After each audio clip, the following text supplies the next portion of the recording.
Hello, everybody. How we doing? Everybody take a deep breath. Everything will be okay.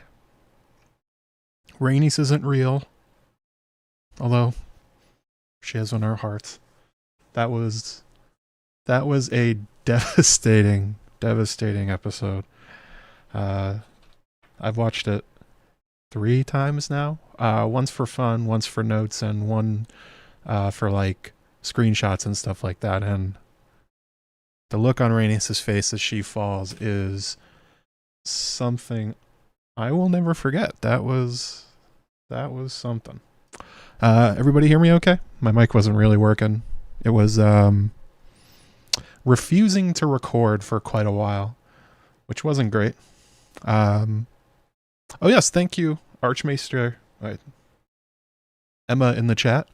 Yeah, make sure you guys all like the stream, slam that like button, subscribe, all that fun stuff. Sound off in the chat, see who we got here, who's here to have some heartbreak and feel the tremendous loss of Rhaenys and Maelys. Is that bookshelf stud in the chat making fun of me for not knowing how to use a microphone after all this time? Yeah, you're right, Michael. I still don't. I've been screwing this up the entire time. Nobody really knows what I'm doing, not even me. Hey, Sasuke, Egg 6.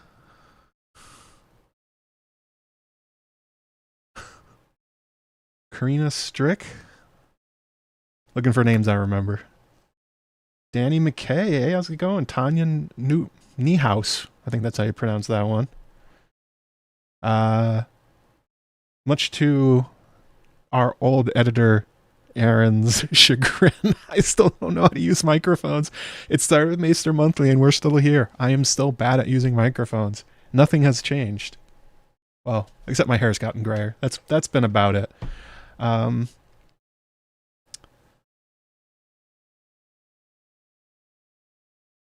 Yeah, that was something. On one hand, it gave me everything I wanted. It was like Alice Rivers, weirwood shit, crazy dream manipulation, people seeing things that aren't there. It's like, oh my god, like, we're starting off on a high note. Daemon cutting off Rhaenyra's head? This is insane. And then it went straight for the, right in an uppercut. Hey, Courtney Mazza, all the mods are here tonight. Microphone magician. I have 3 microphones. I used to have 4. Actually, I'm sending one to Egg 6 for his streams. Oh yeah, we are all in mourning. This is a real rough one. The Queen Who Never Was. Although, interestingly, Queen Who Never Was wearing more or less a crown as she went to fight. So, in her own way, the Queen Who Never Was. Negative comments. Oh, people didn't like that episode? Why? It was great. Loved everything about it. It hit all the spots. It hit horror, heartbreak, wonder, magic, tragedy, family conflict. I mean, the scene with Aegon and Aemon, when Aemon schools him using High Valyrian, is one of the craziest things I've seen. Amazing stuff.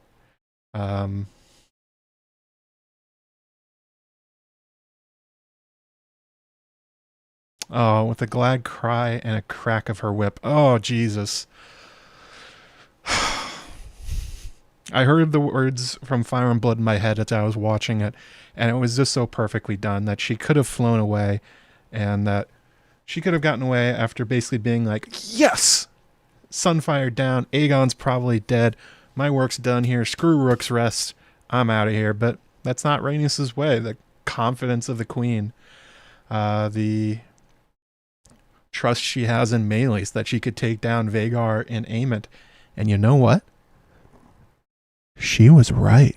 She almost did. There's a good shot that if Sunfire doesn't show up, Aemon and Vhagar are toast in that fight. We saw Maelys, while they were breathing fire on each other, she went straight for the claws and was ripping apart Vhagar's belly, and Vhagar hit the ground like a ton of bricks. That was real close to dead for the biggest dragon there is in this world.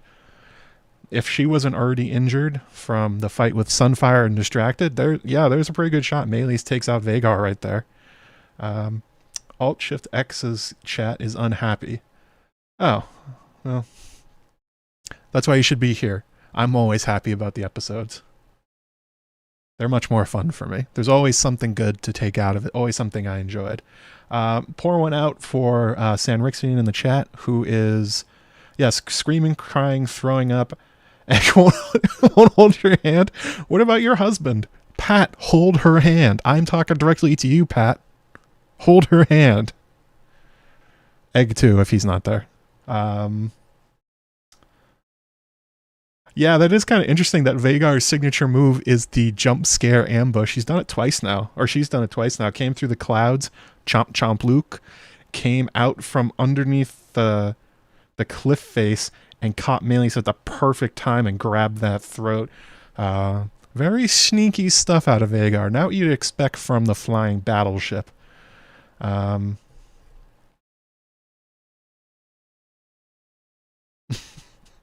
Somebody in Mallory's house hold her. God damn it. How could you guys be doing this to her right now? This is her. Sunfire got ripped apart. Meleys is dead. Vhagar got kind of scratched up and almost died herself. Like, for a dragon enthusiast, this was a very hard episode. I mean, Rhaenys also died too, but think of the dragons.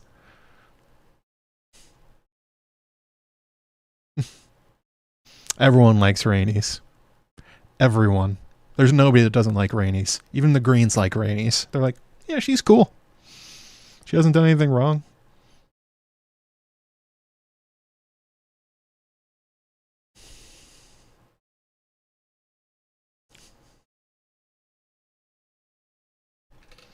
Ooh, that is a line.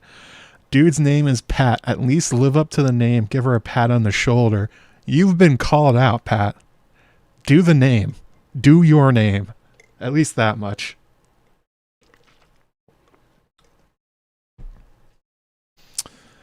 So this whole time I've had this picture of Daemon beheading Rhaenyra, because I was going to go chronologically, but I kind of can't stop talking about Rhaenys. And Meleys and Sunfire and Aegon and boy, there's actually so there's a question after the episode. I'm pretty sure I know what that means. I'm pretty sure I know the answer to this. But both Ewan Mitchell and Ryan Condal questioned whether Aemond was trying to kill Aegon by breathing fire on him and Sunfire, or if it was just like, I need to attack Meleys, Aegon's there, whatever, and just went for it. I'm pretty sure that the answer is Aemond did it on purpose. But let me throw up a poll in chat. Where is it? Make a poll. All right. Did Aemond purposefully try to kill Aegon and Sunfire? All right, there we go.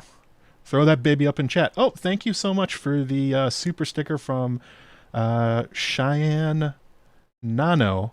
$4 and a hippo saying hype. Yeah, there's a lot of Blackwood hype in this episode. Let me tell you, we haven't even talked about our boy.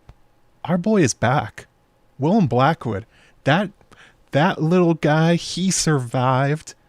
This guy right here, which you can get on my Threadless shop, the only Willem Blackwood merch on the internet. I got it.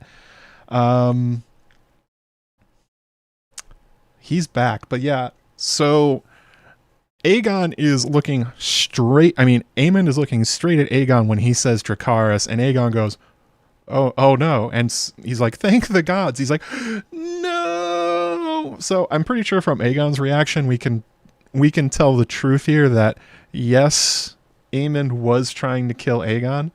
And then after the episode, well, near the end of the episode, we see.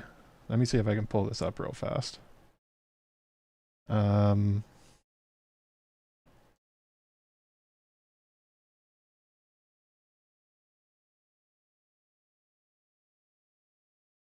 So we see Aemond striding up to Sunfire, who is barely alive on the ground, and Aegon, who is landed in his armor. And I think there's two ways you can read this. You can read Aemond going up, and he thinks that Aegon is like completely screwed. He's been maimed, he's been burned, like he's not going to survive a dragon fall. Aemon's going up to give him mercy. I think the other way to read it, and probably the correct one, is that if Aegon was alive, Aemon was about to kill his ass. And not out of mercy, because Aemon's going for the throne.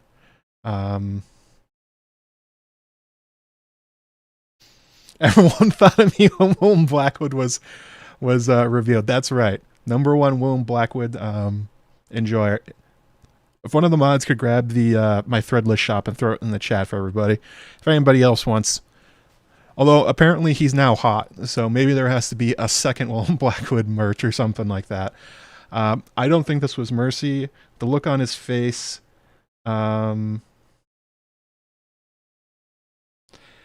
The way he looks upset when Cole walks up to him, he's not like, oh hey Kristen, yeah, I gotta put him out of his misery. Like, look at him, he walks off like he got caught.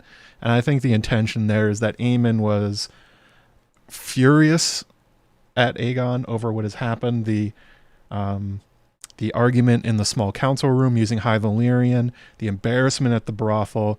Aemon has had enough of his older brother and decided to take the opportunity of the chaos of Dragonfight to try and kill him. That's my impression. The chat is 97%. Yes. Okay, so everyone agrees with us. Aemon was absolutely trying to kill him. There's a question of, do I like the writer's decision to do this? So, this is one of those things where the Battle of Rook's Rest and the dragon fight is super chaotic and we don't have a good idea of what happened. But for sure, this is in character for Aemond of House of the Dragon, and probably in character for Aemond in Fire and Blood. He really seems to want to be king. And they've played up a lot of the personal grievances between each other quite a bit, but it was kind of clear the same way in Fire and Blood that Aemond was sort of running around doing his own war, doing his own thing, kind of ignoring Aegon even before this happened. Will there be book spoilers?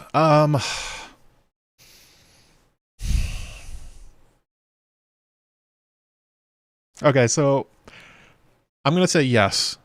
I'm going to do book spoilers, but not like, I'm not going to explain the rest of what happens, but I'm not going to like try and work around that kind of stuff. So yes, there will be some book spoilers, mostly about like the Fire and Blood versions of what just happened. That's probably what I'm going to talk about, but there may be stuff I talk about in the future. Like Aemond doing his own, well, he basically did that in this episode. He was basically fighting his own war here with Cole, so that's sort of the same thing. The rebelliousness that Aemond has towards Aegon is present in the book as well as the show, although it's definitely more pronounced in the show, and I like that they did that. When you read it in Fire and Blood, you kind of have to fill in a lot of blanks about like what Aemond is doing, what he really wants. This is much more on the page, and that's one thing I really, really like about what they're doing with House of the Dragon, and that is that a lot of these characters are not characters. In Fire and Blood, they are glorified Wikipedia entries. George talked about this in his recent blog post, where he's like, Fia Saban has done an amazing job with Helena, as well as Tom Glencarny and also Viserys, that a lot of the actors and a lot of the writing has elevated what were, as George has basically admitted, not really characters. And now they are. And I love that about this, that we're seeing their interactions. We're seeing the small moments that never would have made it into Fire and Blood, because if you guys aren't aware, and some of you may not be, there may not be book readers here. Also, hello. You should read it anyway. It's pretty good. It's also quite short. Dance of the Dragons lasts about 100 pages. That's all we got. It's told in a history way, so you're not getting direct dialogue. You're not getting direct scenes. You're not getting to see these small moments between them. This, Aemond and Aegon would have never made it into the history book, because who would have told? Aegon, unconscious. Aemond, he's never going to say he tried. Cole's never going to talk about it.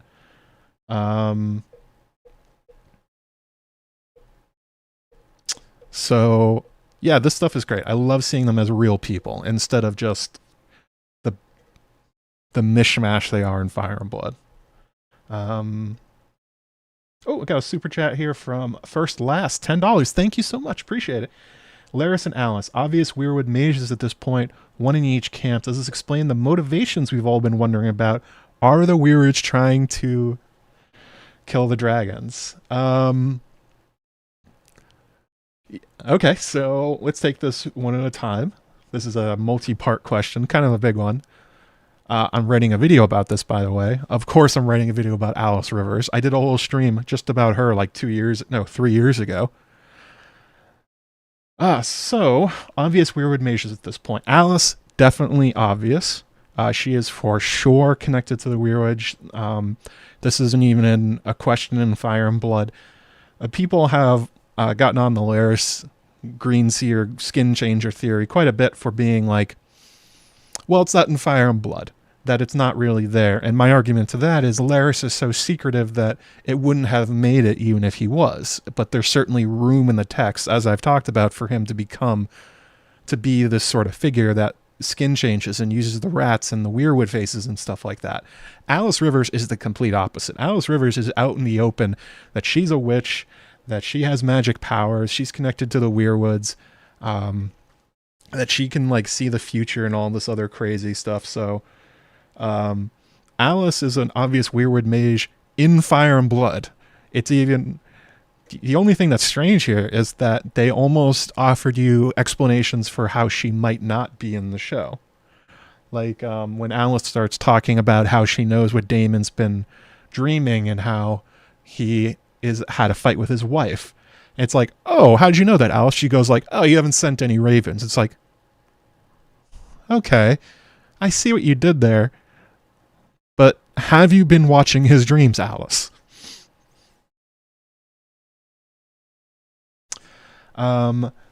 So one thing I really want to explore in my video is what's the relationship between these two characters, Larys and Alice?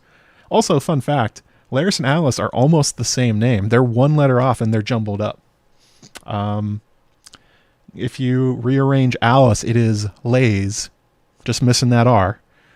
But for sure, she's known to be wet nurse to the Strongs, which would include Larys. And he talked about in this episode during the small council scene that Daemon is basically not prepared for what Harrenhal will do to his mind.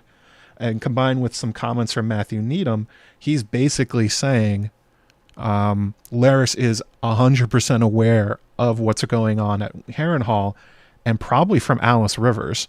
And I think the question is, are they in cahoots, which is kind of what you're getting at, or do they hate each other? I'm imagining Larys as a packet of Lay's crisps. Those are called chips, Emma. This is America. I will not shut up about the Rat Man. Don't you dare. So that's something I'm going to try to explore a little bit and see if we can raise some good questions about it. Like,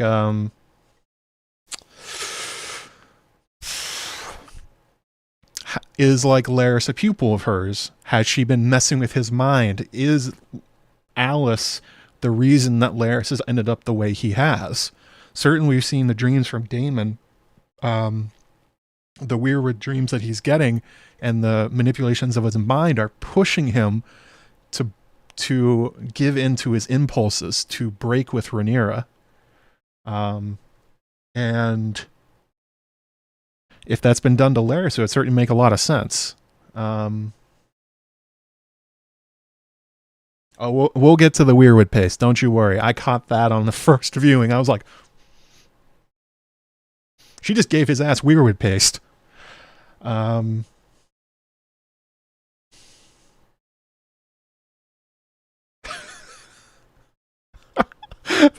super chat from San Rixian. No rat, only dragon. I had to answer the question. It's a super chat. I gotta answer it. And I guess for the last part, are the weirwoods trying to kill the dragons? I would say they're trying to use them. But there's sort of a long view thing where are they trying to kill them now to bring them back so that they eventually come back with Daenerys? It's like, are they following a script or are they following a strategy? That's one of the big questions about the visions of the future, especially from the perspective of the children, how they can go into the past. Daemon was tripping balls. 100% he was tripping balls. He went on a trip. Oof. Like me the first time I had weed. So I would say the better way to phrase that question is, are they trying to use the dragons? Yes. Yes, they are. Are they trying to kill them in order to make the future happen? Or is this sort of, they're doing it by happenstance, or they're just trying to guess? I think that's a better question. And I don't know the answer to. Certainly it alludes to, Song of Ice and Fire alludes to the idea that the weirwoods and the green seers can look backwards from the future. Therefore, it would make sense that they're just like following a script. But it's like, I talked about this in a video a while back. But anyway, I'm about to get a very mad San Rixian in the chat found talk about dragons again. Let's see here. Oh no. Actually, this one was kind of cute. I did enjoy Vhagar in the forest just having a little snoozle. Kind of cute. Also, by the way, if you're in the chat, make sure you slam that like button. Subscribe if you're here before. There's going to be a lot more of all this kind of talk coming in the future. I have a lot of ideas about Larys and Alice, so don't you worry. Oh, it's kind of cute. Oh, there he is. There's little Sunfire. Oh, shame about what happens to him. Her? Him? Sunfire. I think they call Sunfire male because I don't think it's laid any eggs yet. Oh,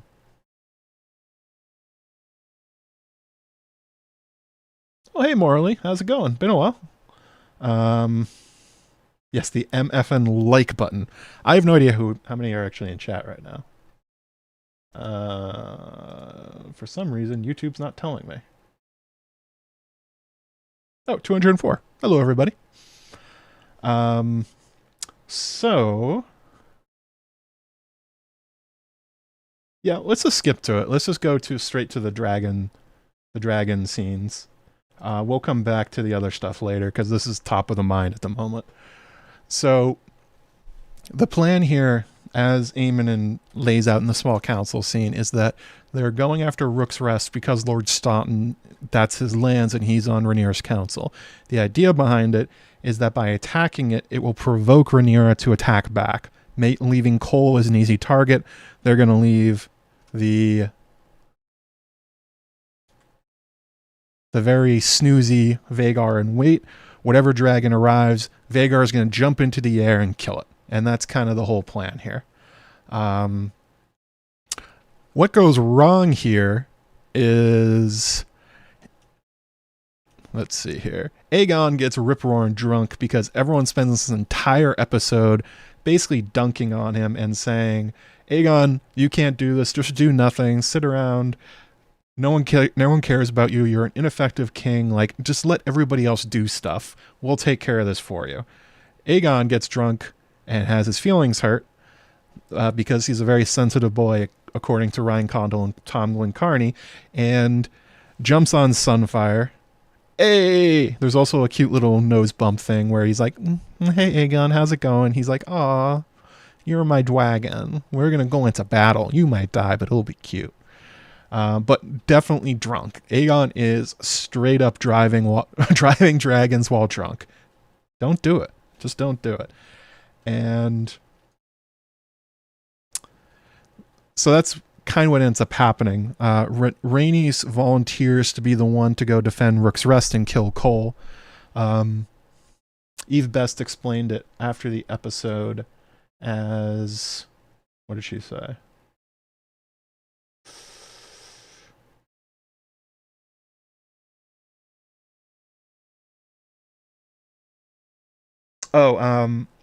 Eve Best says that Rhaenys chooses to step in despite it being her advice to never use the dragons in battle, because in her mind, in Rhaenys' mind, it has to be done, it should be her. She's an experienced dragon rider. Meleys is pretty big by dragon standards. Not as... Actually, hang on. Let me see if I can get this picture. Look here at the difference in size. So that's Meleys on the left. That's Vhagar on the right. That is a gigantic difference in size. And Meleys is a huge dragon, but Vhagar is roughly probably 50, maybe twice as big, 50% or 100% bigger than Meleys. Meleys is huge. I'm going to close this poll. Everyone agrees Aemon did it on purpose. People are going to pay money for saying, you're my dragon. I hope so. And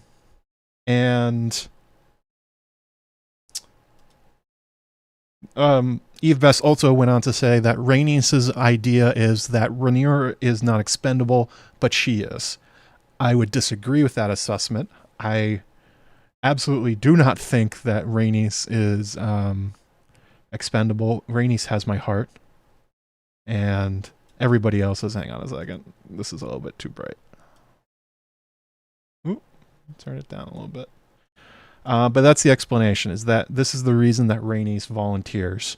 And there's sort of a sense of sadness in her as she goes to do it. And, oh, it was the pictures I was using. Now I just look like I'm in the dark. Okay, so I'm going to switch. Oh, I got 2 super chats. Hang on, I'll get to those in a second when I finish my very cool point. All right, that looks good. There's a sense of almost doom to it to Rhaenys, because she doesn't say it, but it's played in the sense that she knows that this is dangerous. She knows that she could very well be ambushed during this, but that's sort of Rhaenys' confidence. That's her, not only in herself, but also Meleys and their bond. Actually, me and Sanrixian did a stream a few weeks ago at this point where we were talking about dragon bonds, and we rated Rhaenys and Meleys as basically S tier, right there at the top. The two of them are one soul, and the confidence of Rhaenys to be the first dragon into battle is an extension of that. She knows that she could beat anybody in the air, except maybe Daemon, and that's kind of it. She knows that Meleys isn't the biggest, but she knows the two of them are the best.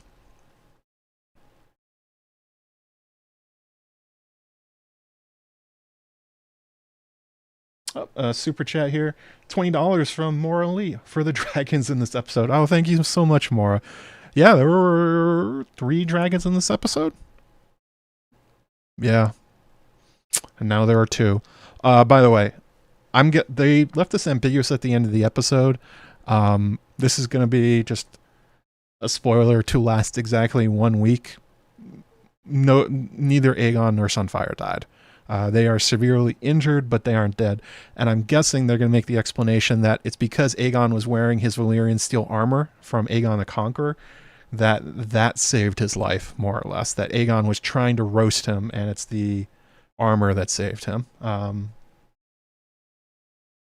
So Meleys and Rhaenys, the only 2 that died. But the other 2 are maimed quite severely. And another super chat from First Laughs, another $10. Hey, thank you so much, buddy. I'll do another. The Meleys Vhagar fight was influenced by the mating rituals of eagles. IRL, they lock claws and spiral nearly to the ground, letting go at the last moment. Zoologist on set. Yeah, that is kind of what it looked like. I was kind of trying to track that. That wasn't how the fight went with Meleys and Sunfire, but definitely Vhagar and Meleys's fight. Yeah, Meleys was trying to go by, and then Vhagar grabbed her by the claws. Um, and then we got this image of the two of them tumbling down, breathing fire at each other, um, pretty much breathing fire incoherently at each other. Um, yeah, that's a good call though. The idea of the sort of eagles fighting, the locking of claws, the spiraling. Also, this is when Meleys almost kills Vhagar, which is kind of crazy. I still don't quite know what happened there. So Vhagar slams into the ground. It's like an earthquake. Meleys pulls up and kind of flies away, and then takes this like huge lap around. While this is happening, Vhagar runs the other direction, squashes a few people like it's Jurassic Park, and takes off to ambush Meleys.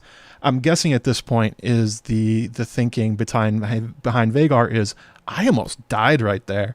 All right, I got to do something sneaky. You don't know they weren't maiden. One word, cloacas. I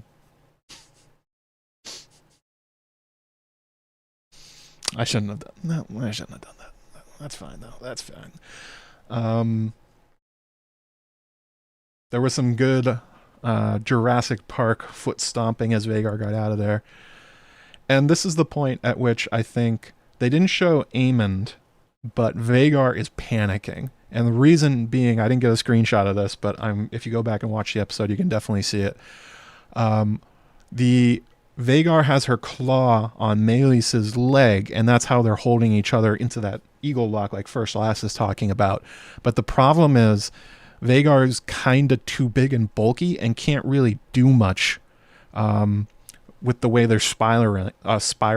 She can't get her jaws on her. Their claws are kind of locked up. She's almost like too big, and they're too close together. And what ends up happening is Meleys reaches up with her claw, just like she did against Sunfire, and starts ripping apart Vhagar's belly. So between the fresh wounds on Vhagar's stomach and the fact that she just got slammed into the ground, and Meleys is showing herself to be a very tough fight, we get the Vhagar jump scare. 2 Vhagar jump scares. It's weird that that's the biggest dragon in the world's signature move. I'm gonna sneak up on people. Oh god, what have I started in the chat? I'm not going to acknowledge this. You guys are just going to have your own fun.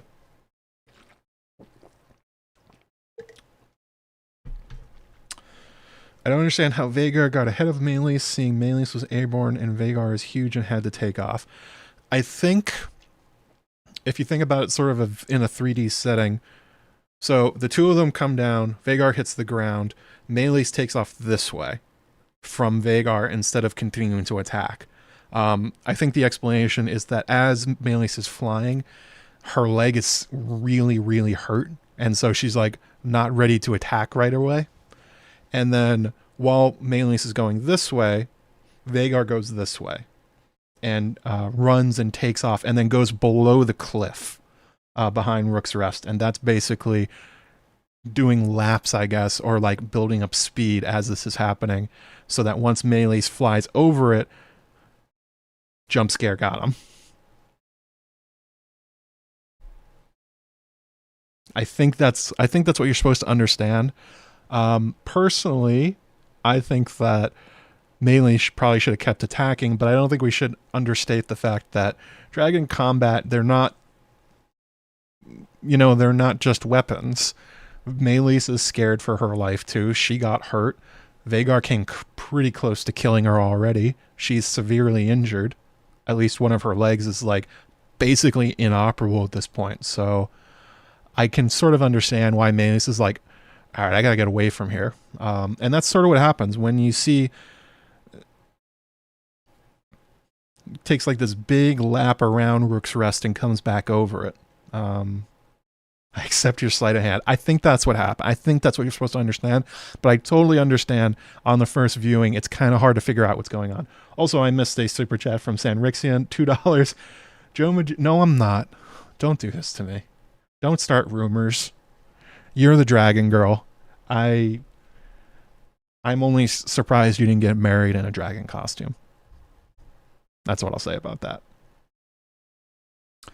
But yeah, I think the key moment in this, and Archmaester Emma said it earlier in the chat, that Rhaenys had the opportunity to leave after basically smoking Sunfire and, as far as she's concerned, probably killing Aegon. I mean, also, I didn't know that dragons exploded when they hit the ground.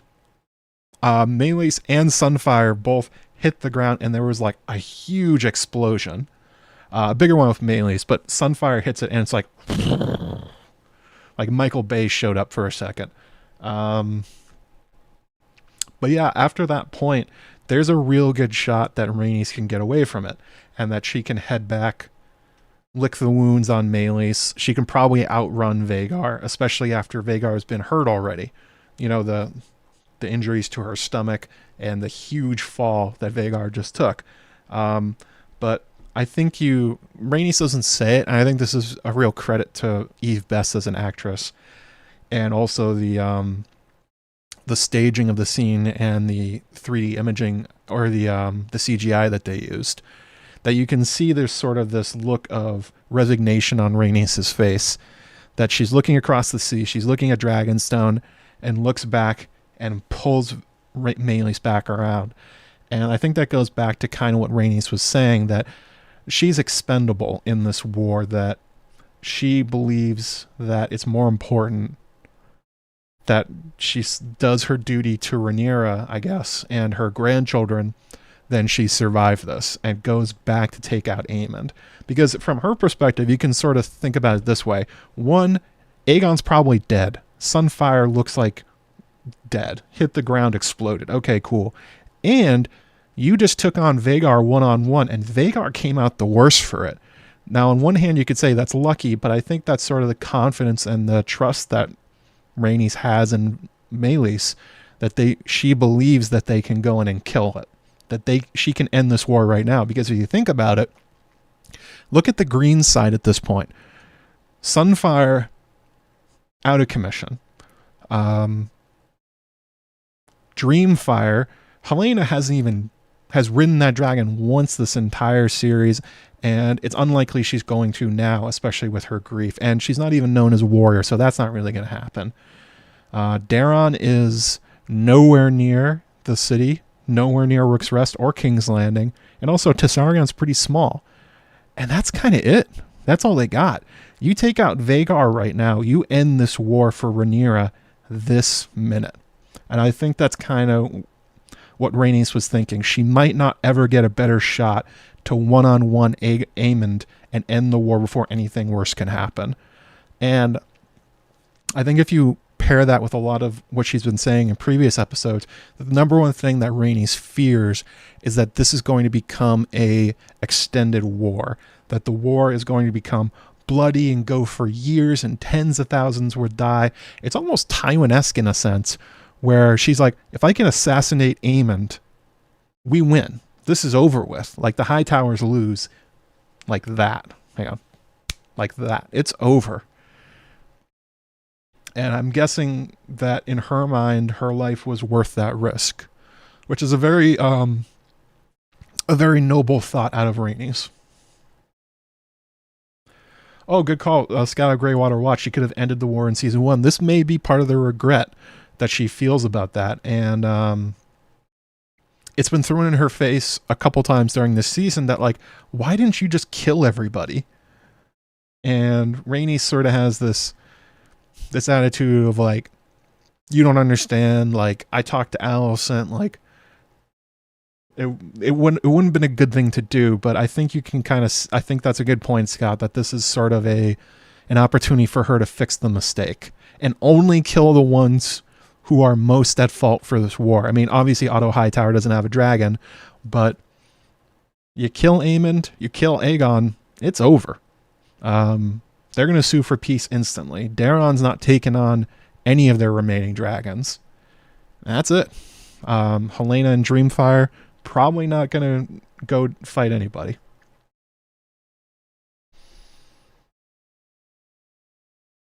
Yeah, it was pretty cool that there was boiling blood, that the dragons are literally fire made flesh. Let's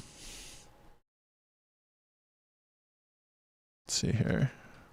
Oh, here we have the moment of Rhaenys going out. Yeah, invent parachutes, I guess. I mean, I'm not... Okay, I know that's going to be a meme. I 100% know it's going to be a meme. Why don't they have parachutes? I don't think... What's more devastating? Let's just do a thought experiment here. So we have this shot of Rhaenys letting go and falling back to Earth, knowing she's dead. Naelys falls right on top of her. She's done. And then not only that, an explosion from Naelys hitting the ground. So Rhaenys is cooked. She's done. Okay, that's heartbreaking. Would it be better or worse if Rhaenys puts on her dragon parachute and she's flying down and Vhagar flies through and just chomps her out of the air? I don't think that one's particularly better. It's not like with fighter jets and, you know, guys with parachutes where it's really hard to catch somebody that small out of the air. Vhagar could come back around and just kill her even as she's going down, so...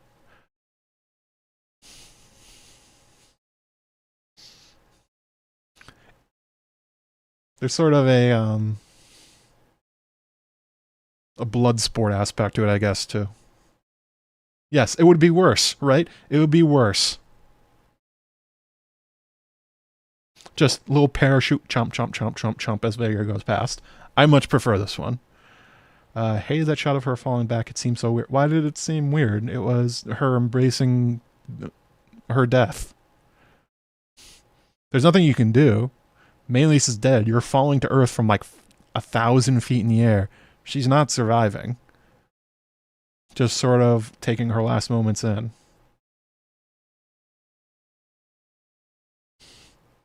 I didn't think it was weird. I thought it was very beautiful.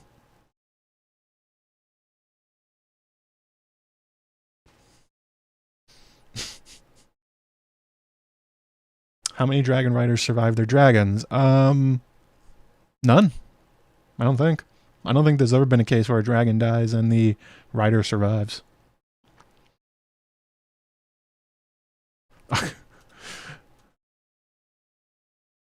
Oh, is this one better? The one of Maelys literally dying, looking straight in Rhaenys' eyes. The dragon bond on display. I don't think this one's better, guys. Like, actually, that was one thing that sort of got me. Sunfire was crying. And I think that's something that's kind of overshadowed in the very simple way that a lot of the dragons have been treated. And that's the kind of like, size is everything. The bigger dragon matters. Well, no, Maelys basically almost killed Vhagar here. But also, here we go. We'll go back to, there we go. They're just having a fly. Nothing's wrong. It matters the life experiences the dragons have had, because as we've seen, they're largely in control of the fights. I mean, the dragon bond is definitely pushing them on and urging them and communicating what the rider is seeing to help the dragon, but it's kind of up to them. And Sunfire has never seen battle. Sunfire, this is the first time that that dragon has probably done anything other than go on pleasure rides. Just pulling the daggers. I do my best. And that's sort of the same thing with a lot of them. Like Vermax, Arax, Tyraxes. What are the other ones? The wild dragons have only the cannibals really ever fought another dragon. Vermithor, and as old and as powerful as Vermithor and Silverwing are, they didn't fight any other dragons in their lives. I don't think Jaehaerys even went to war with Vermithor. So the amount of dragons that actually have like battle experience against people, and even less of them have battle experience against other dragons, it's basically just Vhagar at this point. When Vhagar killed Arax, that's sort of it. And that was like barely a fight. The last dragon before these two to actually fight each other was, I'm going to guess it was Quicksilver and Balerion, and I think that's it. Maelys didn't get a lick in. That was total domination from getting in. No, Vhagar had her by the leg and was crushing it with her claws, but Maelys was raking Vhagar's stomach and ripping it apart, the same as she did to Sunfire. So as far as like damage goes, Vhagar got messed up, and especially that Vhagar hit the ground so hard. Like, I don't know if dragons have ribs. They probably do. That probably cracked a few. That was a huge hit, and Maelys came out of that one unscathed. She hurt her leg. Vhagar got her stomach ripped apart and hit the ground like a ton of bricks. She got messed up, and that's something that will probably follow her for the rest of the war. Like, that kind of stuff does not heal fast. Maelys may have died, but she did a lot of damage to Vhagar. Oh, another one from First Last. Dragon seeds will be the main topic next episode. Could be. I don't know yet. I haven't seen the episode. Those come out on Tuesday usually. Nettles seem to be saved for season 3. If they feature Cannibal, will he confirm a different dynasty of dragons? How different you want to be? Okay, so 5 questions here. All right, let's do this. I don't know if Dragon Seeds will be in the next episode, but they've showed us Hugh and Ulf already, and Adam of Hull, so that's 3 of the Dragon Seeds. Have not seen Nettles. I don't know. Everyone's talking about she's been cut. I have no idea if she's been cut. Just a lot of rumors. Like, I didn't hear anything about Millie Alcock coming back, and that just happened in the last 2 episodes, so don't believe all the sources of people that tell you they absolutely know what's happening in the episode. A lot of them don't. Next question. If they feature Cannibal, will he confirm a different Dynasty of Dragons? That's a video I have waiting to do, that the wild dragons, or at least Cannibal, comes from a different line of dragons.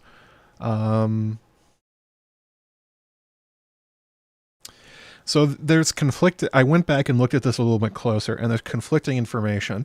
One is that Cannibal was there before the Targaryens arrived in Westeros. But the other one has the Cannibal showing up afterwards. And if it's afterwards, then the Cannibal is a likely Balerion's egg. Or Meraxes are well, Vhagar, Cannibal is huge, but not as, so probably Vhagar or Balerion, but probably Vhagar's egg would be the Cannibal. One thing that's definitely overstated with the Cannibal is the idea that the Cannibal is the only dragon that eats other dragons. Not true. Not true in Fire and Blood, not true here. Although, I guess the one thing that we didn't get is that we didn't see Vhagar eating Maelys. Just kind of flies off to go get Aegon. But I think it is interesting the open hostility the Cannibal has towards every other dragon, not just the ones that it's fighting, and that the Cannibal also refuses every rider. That is kind of an interesting one. Yeah, Sunfire eats a lot of people. Sunfire eats a lot of dragons, sorry. Whoops. Vhagar does. It's like I think it also happens much later. Anyway, dragons eat other dragons, but the Cannibal is unusual for how often the Cannibal eats other dragons. But that will be something to talk about later. How different would you want to be? I want no differences from the Cannibal. Give me the perfect, beautiful, giant black dragon that hates everybody. and is like a walking mystery.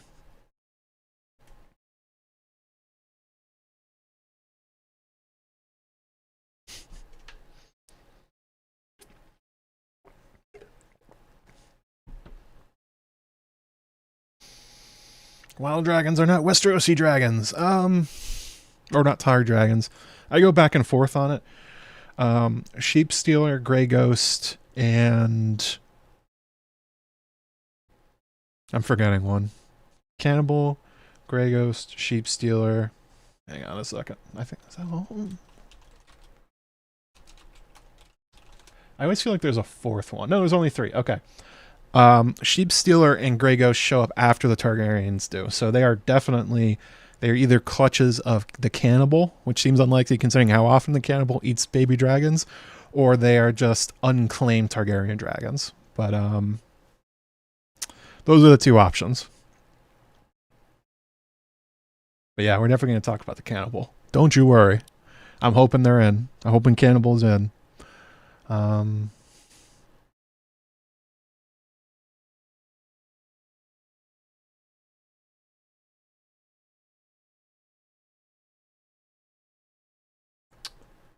So I think we should probably just like go back to the beginning. We've talked about this one kind of a lot. Go back to where we started. And the stuff I'll be making a video about, like 100,000%.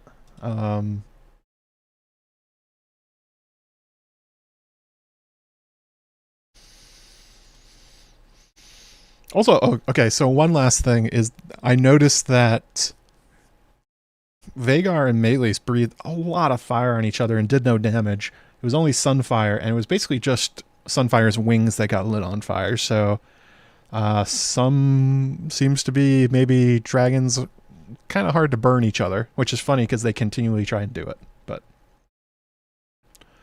also, make sure you guys slam that like button and subscribe your first time here. I'll be doing these after every episode. Videos coming during the week. So let's go to Daemon's weird-ass dream sequence. So the episode starts. Daemon wanders into the throne room of the Red Keep. It looks empty, but there's somebody on the throne and they're mumbling. You can't really hear anything. I turned on the captions, couldn't see what it was. Eventually, Daemon gets closer and says, "What? I can't understand. Speak plainly." And then it's Millie Alcock as Rhaenyra wearing the gown that Rhaenyra wore at the end of last season, the one that Daemon choked her in. And she says, "You created me, Daemon." And he yells at her to stop it. And Rhaenyra says, "Yet you are set on destroying me, all because your brother loved me more than he did you." And then Daemon, in an unconventional move, cuts off Rhaenyra's head. But in a Clarence Crab Woods Witch maneuver, Rhaenyra's head continues talking and says, "This is what you always wanted, is it not?" And then starts saying, "There's been a raven." So this is kind of, it's interesting what Condal and Daemon had to say about this and after the episode is that Daemon's being forced to atone and face his sins of the past. With Laena, Aemond, Rhaenyra, how he had a hand in their creation and their downfalls and who they are today. Described as a journey of discovery and unraveling, and that this moment, him in the throne room, is Daemon experiencing one of his core injuries, that it's this little girl who stole the throne from him and he wants his vengeance. Although there's an after the shot, after he cuts her head off, there's a shocked look on Daemon's face, and basically what's going on is that Daemon, at some part of him, hates Rhaenyra. That he hates that she stole his throne. He hates that she's standing in the way of what he thinks should be his. That Viserys denied him, and there's a rage in it. But after he reaches out and actually does it and actually cuts off her head, he's like, "I can't believe I did that. Like, I love her." But that's kind of the problem for Daemon. He loves her, but hates what's what she represents to him. And I got very strong vibes from this sequence and the last dream sequence from the last episode, and also Daemon's waking nightmares, that this seemed very, very similar to Jaime Lannister. There's a scene while he's in the Riverlands where he goes to sleep with his head against a weirwood stump. And while that is happening, all of Jaime's worst moments, also funny, Daemon and Jaime are basically the same character, so that I just kind of went back and forth between them, sort of intentional. But anyway, there's a real feeling that Daemon's dreams while he's wrestling against the weirwood stump it's almost like his worst memories are being replayed before him, not in the sense that he's remembering them, it's that like somebody else is remembering them, that like somebody's unspooling his memories and like showing them all to him, which makes sense because through Weirwoods and like Greensight and all this other fun stuff, these magical beings can see into people's dreams and interact with them, but also sort of shape them. And I'm wondering if that's what was going on here. That as Daemon is sleeping, as we find out, in a weirwood bed, a heart tree weirwood bed, that it seems like something is learning everything it can about Daemon. It's understanding him. It's putting him in scenarios where he gets the opportunity to do what he wants, but is shocked by it. And that sort of coincides with what happens a little bit later with Alice Rivers. I'm going to talk about this more during my video going over all this stuff, but I think there's an intentional similarity being drawn here between these dream sequences and what happened to Jaime. I'm going to have to think about how to explain it better. But I think that's more or less what's going on here. That he's being forced to relive the worst moments of his life by the Weirwood, the whispers of the Weirwood dead, and possibly Alice Rivers, in order to sort of understand who he is. But yeah, don't get Weirwood furniture. It will mess with your mind. The one with Jaime is really good. It's the one where he sees Brienne walking towards him with Lightbringer, I think, and he sees the King's Guard. He's in the belly of Casterly Rock, I think. The whole thing's wild, and it has a very, very similar vibe to this, which again makes a lot of sense. Jaime and Daemon are extremely similar characters. That's right, Mallory. This is the best chat. This is where everyone should be hanging out. Then let's see here. All right, so Daemon, you may be wondering why I went suddenly from Rhaenyra having her head cut off to this. Simon Strong comes in and tells him that there's been a raven, and he's more or less telling him that Criston Cole has what Criston Cole's been up to. He's taken a bunch of castles, he's gotten a bunch of men, he's probably coming for Harrenhal. This sounds pretty bad. And that Rosby and Stokeworth and Duskendale have all sided with Criston Cole at this point, saying that, oh, by the way, that time you cut off a child's head, that one didn't help. But the weird thing that happens is as Daemon is walking through, he looks to the side and there's a black goat sitting there.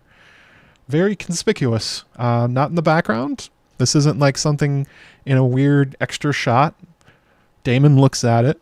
Camera pans to it. Okay, so what's going on with the black goat? Getting some Vargo Hoat love, I think. And then later, after the scene where he talks to Oscar Tully, we get 3 giant dogs also conspicuously put into the frame. So what's going on here? Okay, 3 giant dogs. Clegane. So we're getting 2 references here to future owners of Harrenhal. Vargo Hoat, who owns it during the War of the Five Kings, and Gregor Clegane, who does the same thing. So, my question, and I put it out on Twitter, and let's see what you guys in the chat think. is this just an Easter egg, like the bats that Daemon saw for the Lostons and the Wents? Is Ryan Condal, who wrote this episode, by the way, just dropping in some fun stuff for us to be like, oh, Cleganes and Vargo Hoat, that's kind of cool. I recognize those things. Or, as Daemon is interacting with the weirwoods and he's getting weird dreams, is he seeing the future? There's definitely a lot of weird stuff going on with Daemon in this episode. He sees things that aren't there. He's seeing visions. He sees Aemond, who him and Cole have stated they're coming for Harrenhal. So I'm not sure which way I go on this one. He hasn't taken that very suspicious drink from Alice Rivers yet, but 3 dogs and a black goat.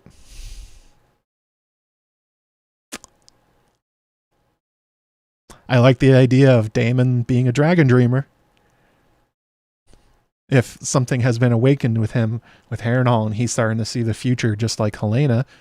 But it could definitely be just an Easter egg. I can see it both ways. Oh, super chat. Another one from Sanrixian, $2. Who is Mallory? Mallory is the one that is absolutely losing her mind over dragons being dead. But yes, the bats you could be like, oh, yeah, there's bats in Harrenhal, but with those combined with now the 3 dogs and the black goat, we're being played with a little bit. There's definitely some Easter eggs, but they could be more than Easter eggs, especially as Daemon's story veers harder and harder into the world of the supernatural. So yeah, it could be, yeah, actually, why not both? It could be both. It could be a fun Easter egg. It could be something more impactful. It would be funny if none of these were there and Daemon looked at the hallway and Simon's like, what are you looking at? And then he looks at these dogs and it's like, what's he staring at? So the main purpose of the scene, other than those cool little Easter egg things, which are probably just Easter eggs, but maybe something better, we get to see one of the lads. The lads are here. We get Oscar Tully, his grandfather Grover. Why do those names sound familiar? Because George R. R. Martin named this time of House Tully after Sesame Street characters. Oscar, Grover. Hang on, let me pull this up.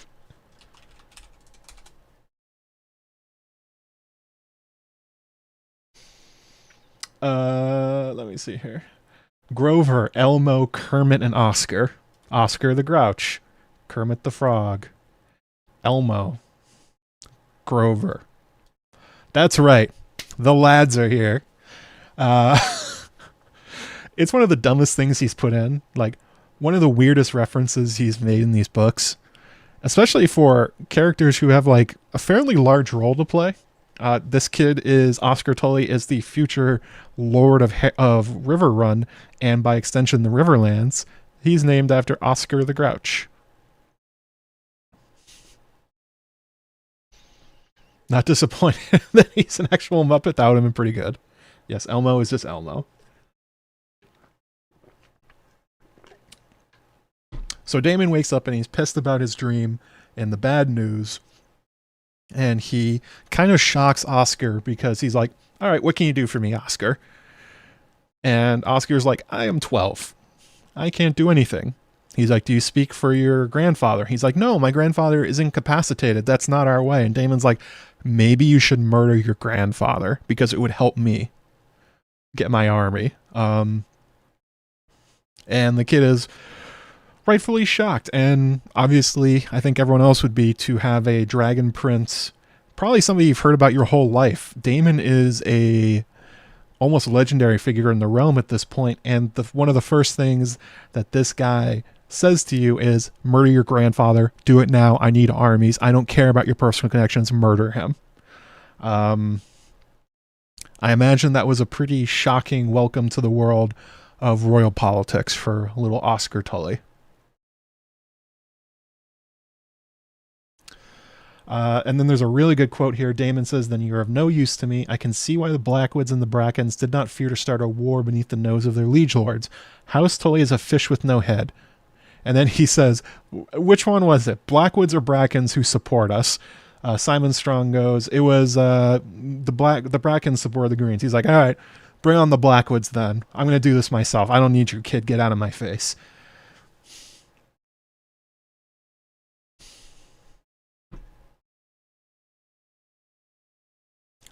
Interesting stuff here. Also, they continue the whole thing of House of the Dragon being heavily comedic. Simon Strong's, like, his facial reactions while this is happening are fantastic. He's like, ooh, just like losing it behind him. It's great stuff. Great acting. We're gonna get to Aemon later, Green Knight. Don't you worry. That's another dream.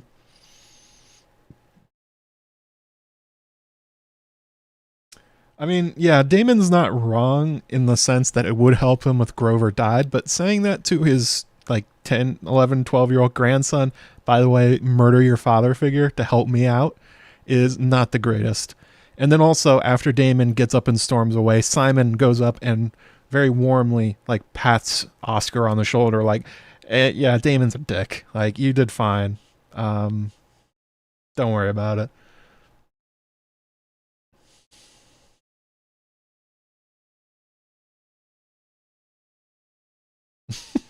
Who can keep track of them? Felt like a Joe Magician call out.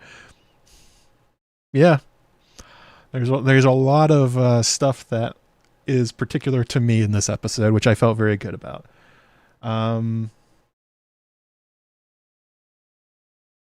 So then, fast forward to Hull. I think it's Hull. Oh, sorry, super chat here. Hang on a second.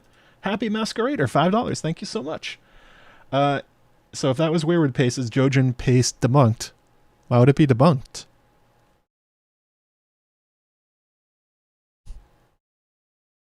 Most people think Weirwood Paste is human. Who's to say that's not what Alice was putting in that cup?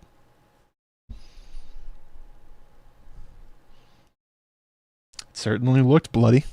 Certainly looked like sloshing around of something very similar to what Bran is pretty sure is human flesh and blood when he drinks it. I don't think it's debunked at all. It's just, it would just mean Alice is just as ruthless as the Children of the Forest, which kind of checks out.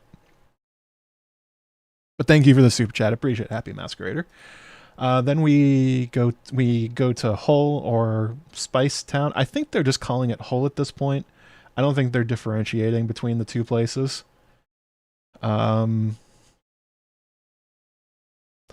She walks up to Alan and says, "Oh, hey, you're the one that saved my lord husband." And he's like, I did. This is awkward. Oh God, Rhaenys, please don't kill me. Rhaenys then says how handsome he is and like touches his face, and Corlys is like, "Hey, get your hands off my son. I mean, oh shit, that's not my son. Get your hands off of him, Rhaenys. You're here to talk to me." And they basically have a conversation that Rhaenys is aware that Alan and Adam are Corlys's bastards, and that she has quite correctly put together what Corlys was really talking about during the last episode, when he was like, "I don't have any heirs left that I really like. Like, Joffrey is too little, and Bela and Rhaena don't know anything about the ocean or the sea or sailing, and Rhaena doesn't even have a dragon." And so Rhaenys, being the incredibly smart person that she is, sees through Corlys's bad attitude and what he's saying and goes like, "Oh, he wants to make his bastard sons the Lords of Driftmark after him." And then this is kind of an interesting exchange. Rhaenys says, "I know who he is, Corlys. Alan's past is no fault of his. He saved his lord's life. He should be raised up and honored, not hidden beneath the tides." Corlys gets angry and says, "Is this why you came to subject me to an inquisition?" So I had trouble parsing this. Corlys' reaction leads you to believe that Rhaenys is warning him not to make Alan his heir. But there's I don't know. There's also another way you could read it, that Rhaenys is being like, yeah, maybe you should. I don't think she is. I think she would rather see Rhaena as Lady of Driftmark, but I'm guessing Corlys's it almost felt like they stitched together two different reactions. It was kind of weird. I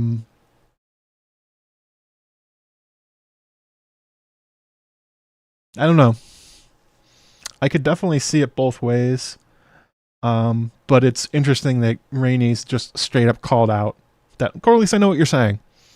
After your near-death experience, you want to make two guys you know are your blood, and you don't really want a woman to rule after you.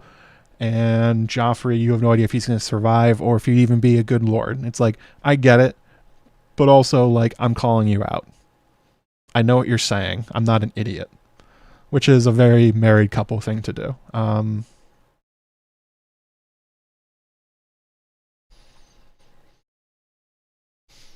Clinched so hard when she said that. Yeah, it was... I'm going to go with Corlys' reaction that it was not a, yes, you can do this. It was a, don't you effing try.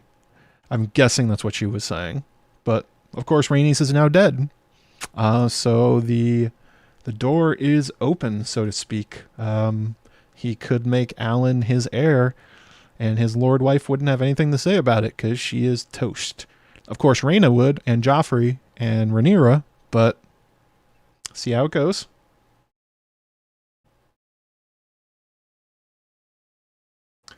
Let's see here. So the other part of the conversation is basically that they have to go to Driftmark because Rhaenyra is still not back, and the council is trying to send out dragons, and Baela and Jace are having a hard time. Fair enough. They also talk about where Rhaenyra's gone. Nobody knows. Rhaenys has kind of put it together, but she's not saying.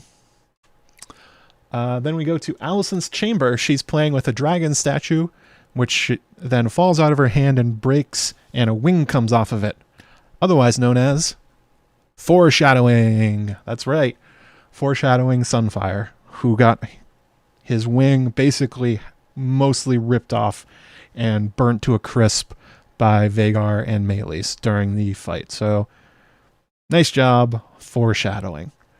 The main part of this scene is that Grand Maester Orwyle sneaks in with a suspicious cup of something, which he has wrapped up and hidden under his robes, places it down for it. It's moon tea. Alicent is worried that she's going to get preggers. That Kristen Cole has apparently... I don't know what the right way to say this without getting demonetized. He has been finishing inside of her, and now she's worried she's about to get pregnant. Stupid move. Just pull out, Kristen. Just pull out. But yeah, so the moon tea is for her. She's worried she's pregnant, so she ordered moon tea, which, in case you guys don't know, is basically Westerosi. I talked about this last time and I got it mixed up. It's more, moon tea basically just means no more pregnancy no matter what. It does both, apparently. Orwyle sees through it. She's like, I will give it to the girl in question. Don't you worry. Also, the callback here is, of course, sleeping with Kristen, and the moon tea is the exact thing that made Alicent start the Greens, the thing that Larys used to break apart their friendship and create this war. And now we have Alicent basically replaying everything that she hates Rhaenyra for. Not only has she... Not only is she banging Kristen up and down the walls, she's now worried she's gotten pregnant, and she has now ordered moon tea from a Grand Maester. Just repeating itself. She's going through her Rhaenyra phase, I guess.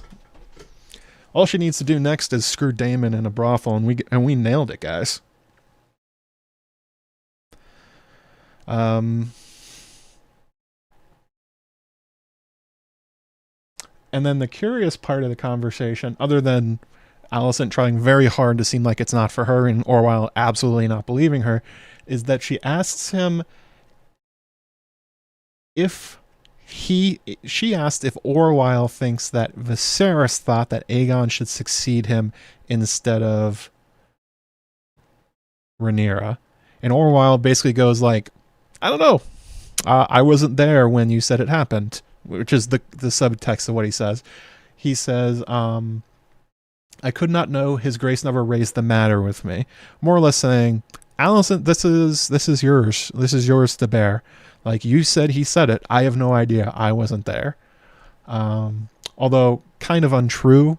Otto has admitted several times throughout this season and last season that Aegon's on the throne because he wanted to do it. It didn't matter what Viserys said. He would have made it up even if he didn't say anything about Aegon on his deathbed. It was happening no matter what.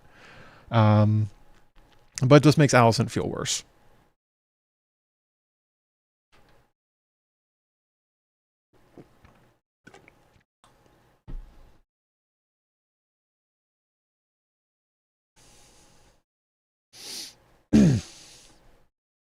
Tansy tea, that's right.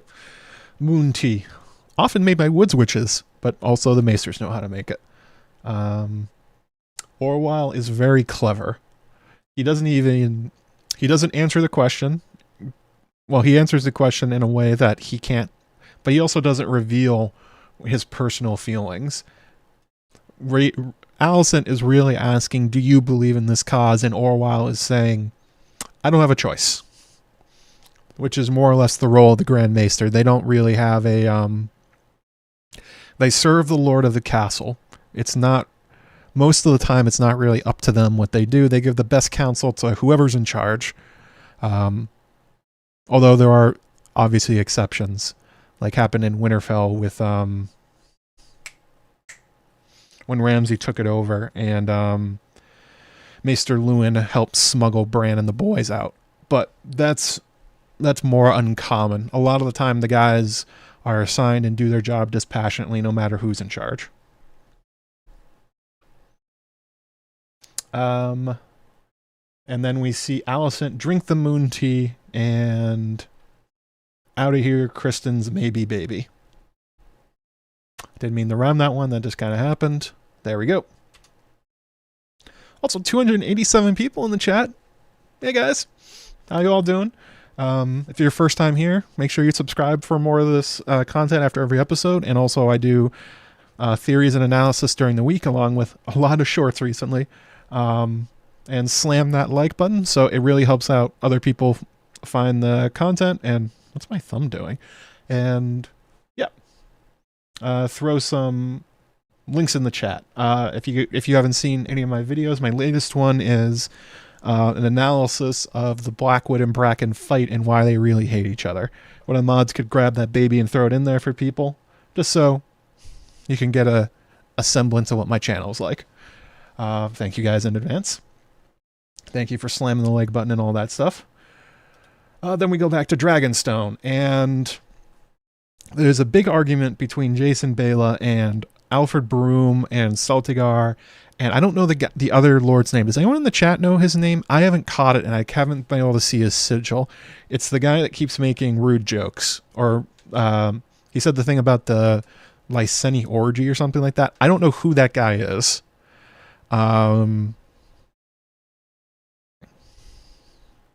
But if any of you guys in the chat know who it is, just drop it in the chat. I'm going to try and see if I can pick it up.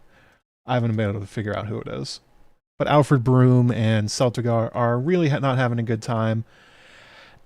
And they're even talking back to Rhaenys, who's like, I'm trying to keep control of this thing. And they're like, you're not hand of the queen, like Daemon is, and he's not here. So why do you get to boss us around and that kind of stuff? And then, of course, a man arrives. I thought this was very strange. So Corlys arrives, and instantly Broom and the other guy in Celtigar shut up. Oh, is that Massey? Interesting. Okay, so that's Lord Massey. Thank you guys very much. I haven't been able to pick it up. Oh, that's right. It's Jasper Wild that's on the small council, and that's Massey. Got it. Thank you.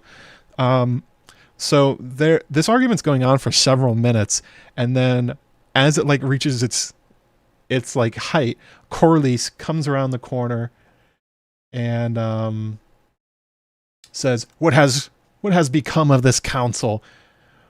And then everyone just goes like, oh shit, Corlys is here. But it's like, was he standing behind the door? Was he just sitting there waiting? Like, did they work this out ahead of time? Like, Rhaenys went in and like, all right, so this is what we're going to do. They're going to be a lot of dicks. We're going to let them, like, just start arguing and yelling at us. And then when the moment is right, Corlys, you walk in and put them in their place. And he's like, you got it, Rhaenys. Plan accepted. Otherwise, he's just standing on the other side of the door, like, hiding. Also kind of funny to think that none of them knew he was here, because Rhaenys is here. They have to arrive by dragon or boat, so... I don't know, I think it's a really funny image of Corlys just, like, hiding behind the door, ready to walk in and kind of smack everybody down. But it says a lot about the council and their inherent biases and misogyny, specifically towards Rhaenyra, that they don't listen to Rhaenys, but they will listen to Corlys, even though the two of them are basically the same in power. Rhaenys more powerful probably because of her dragon. And that's part of the problem with why they're not listening to Rhaenyra. It's that she's a woman, and they don't, even though they're sworn to her, they're not really having a good time with a queen as a ruling monarch. Something that bothers them.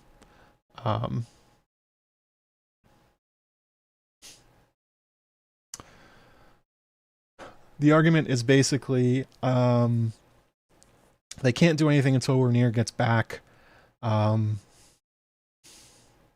Yeah, but that's more or less the subtext.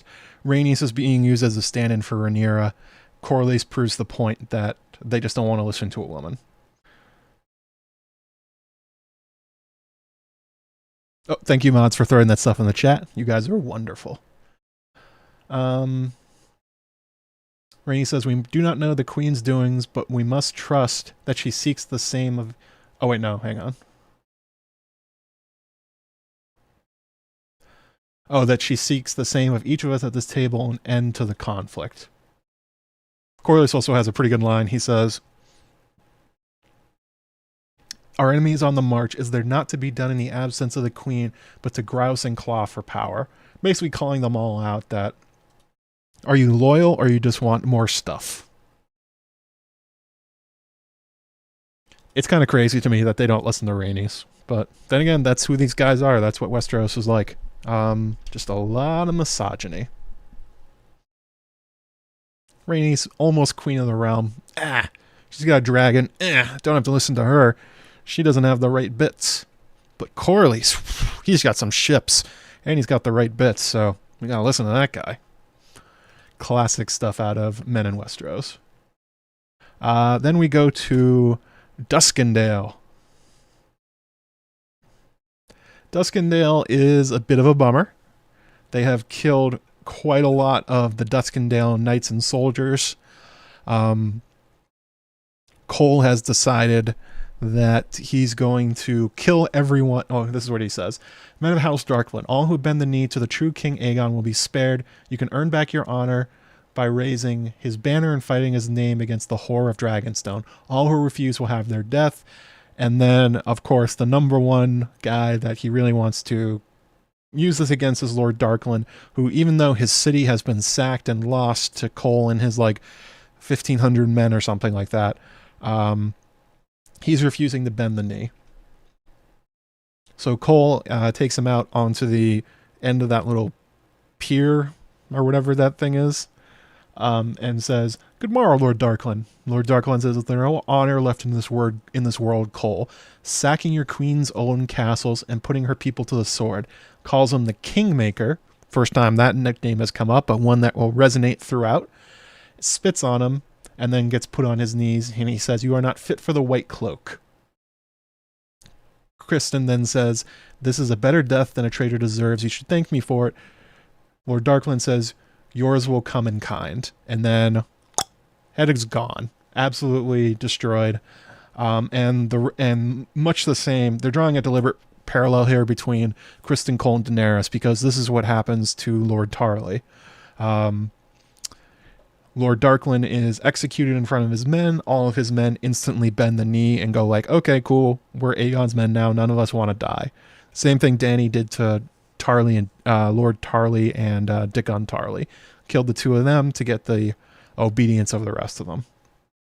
Oh, Morley again. $20. Thank you so much, Mora. Love your House Strong content. Looking forward to more to your House Bracken and House Blackwood content. Oh, there's more coming. And thank you so much, Mora. I really appreciate it. Absolutely, there's more of that stuff coming. The one I put out was more like a basic intro. There's, of course, a 5-hour Blackwood video in me. Actually, there's like 8 hours of it based on the streams. But I just wanted to sort of just get the thing they talked about in the episode out there and then talk more about the Blackwoods as they come up in the series. But there's definitely more in the off-season. There will be a lot more of that kind of stuff. Yeah, Darkling goes out like a champ. Kristen looks like a punk. Sir Gawain really doesn't like this. Gawain Hightower. He's got blood on his face, and he's pissed about everything that's going on here, which he should. Gawain gets in his face, and Kristen says, we'll lead the van northeast, follow the coastline. Gawain says, I know you were neither born nor bred anywhere near the Crownlands, my good lord Han, but Harrenhal to the west. And Kristen goes, I know. Yeah, it's to the west. So Gawain's calling him a moron. Asking why they're not going towards Harrenhal. We know why. The council scene explains it. They're going to, we talked about this already, they're drawing out a dragon rider. They don't care which one, whichever one it is, Vhagar is going to kill. And that's the point of what they're doing. They're doing things, specifically, he's killing Lord Darklin instead of accepting his surrender because Stefan Darklin, I believe is his name, is one of the King's Guard that went over to Rhaenyra. And so, as with Lord Staunton, the targeting of Duskendale, along with the targeting of Rook's Rest, is deliberately meant to inflame Rhaenyra's power structure into attacking. I think it's Stefan Darklin. Hang on.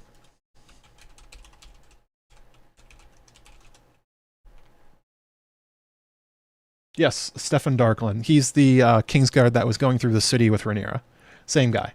This was his father. Stefan Darklin's father is the one that was executed. So, yes, Kristen's plan is to deliberately provoke at every step of the way. He's not just capturing her vassals' castles. He's doing it in a way to piss her off. So, yes, good plan. It makes them brutal, makes them monsters, but effective plan. Yeah, Fabian did not do a great job swinging on that. He went like... It was like one of those things you see in like F.A. Schwartz's window or something like that. It was very odd looking. I'm guessing the armor that he has to wear is too bulky for him to go like full over the head and down.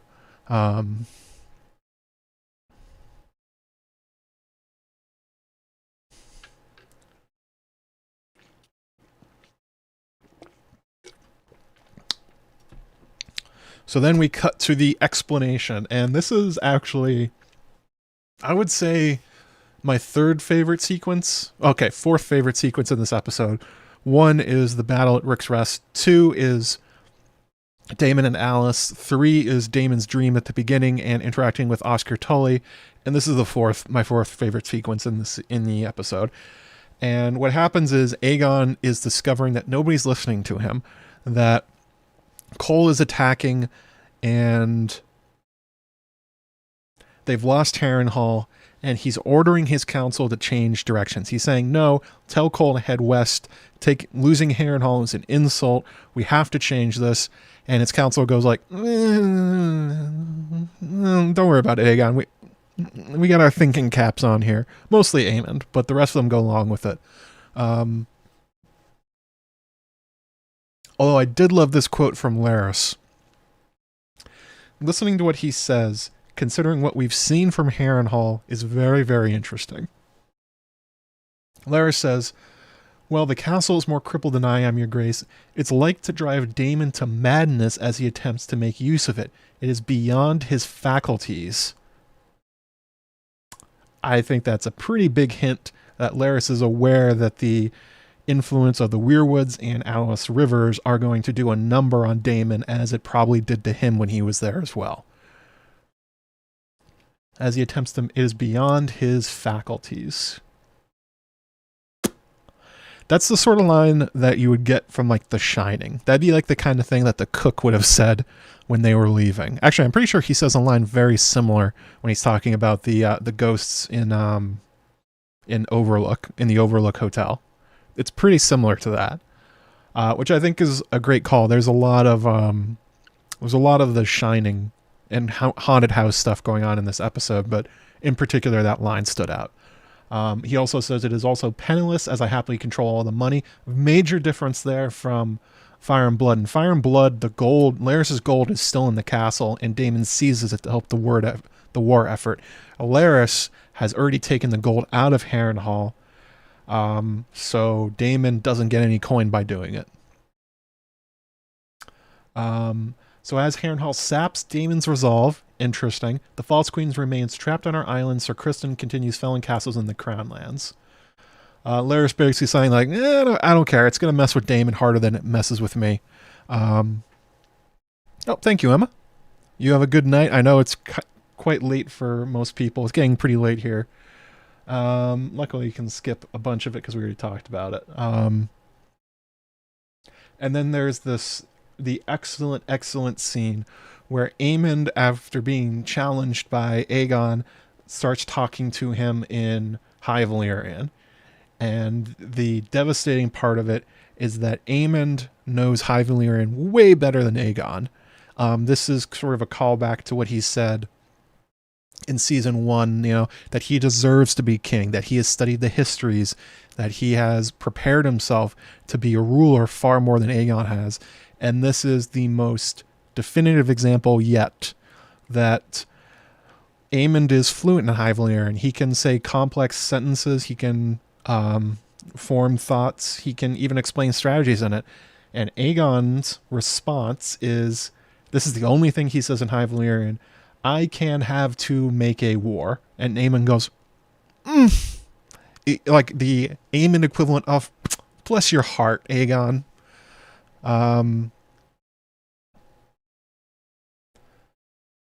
But more or less just laying out the strategy that we've already talked about, that they're drawing out Rhaenyra, that they're trying to get her to send a dragon so that they can ambush them.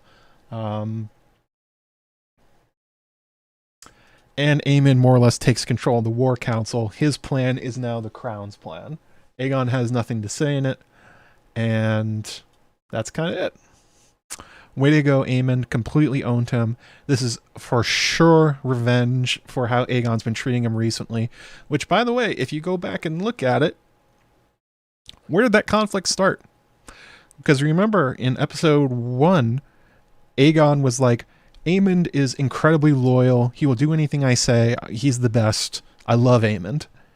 But Aegon then goes to the brothel, and when he sees him, he embarrasses him. Why does he do this? Larys Strong. Larys Strong whispered the rumor into Aegon's ear that Aemond and Alicent are plotting to take his throne if he leaves with Sunfire, to rule in his stead, that they're hoping for him to get hurt, basically. And it's because of that this scene happens.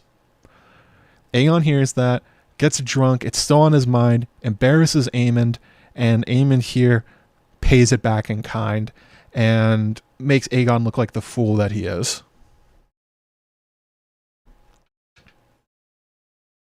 Yes, the pink dread is where it started, but Aemond has been extremely loyal to Aegon so far. This is when there's a real break in their relationship. Notably, right before Aemond tries to murder him with Dragonfire.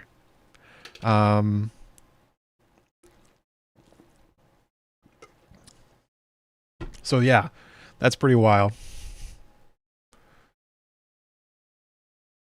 Really good scene.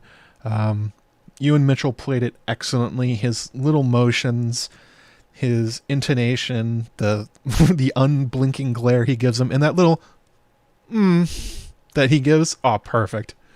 Absolutely destroys Aegon. And after the episode, they talked about it, that Tom Glencarney said that Aegon is actually quite sensitive, and that he wants to feel manly, he wants to feel important, he wants to feel smart, and more importantly, he wants to feel the love and respect of his family. He cares what Aemond thinks about him. He cares what Alicent thinks of him. I'm not sure if he cares about Helena. We'll get to that one in a future episode. But it mattered to him that Viserys didn't think anything of him. And so here, the deflating look on Aegon's face is that he has now realized that even Aemond, who has been so loyal and a supporter through all of this, thinks he's a moron and that he can bully him around. And it really gets to him. Oh, super chat here from Brian Holiday, $5. Thank you so much, Brian. If the plan was to make him king, don't Alicent and Otto have to blame themselves somewhat for Aegon's incompetence? Yes, they do. It was a blind grab for power for their family that the two of them have to wear, that they put somebody totally incompetent on the throne and have lost control of him. This is their fault. If they were just slightly more vicious, they probably would have killed Aegon to put Aemond on the throne, but I don't think you're controlling Aemond either. There's a lot of bad parenting and grandparenting on the green side to sort of make them into the kind of the monsters that they are. Different ways. Aemond is a very different kind of bad king than Aegon would be. It's kind of like Aegon the Fourth versus Maegor. It's like, pick your poison on which one sucks more, but they suck in different ways. How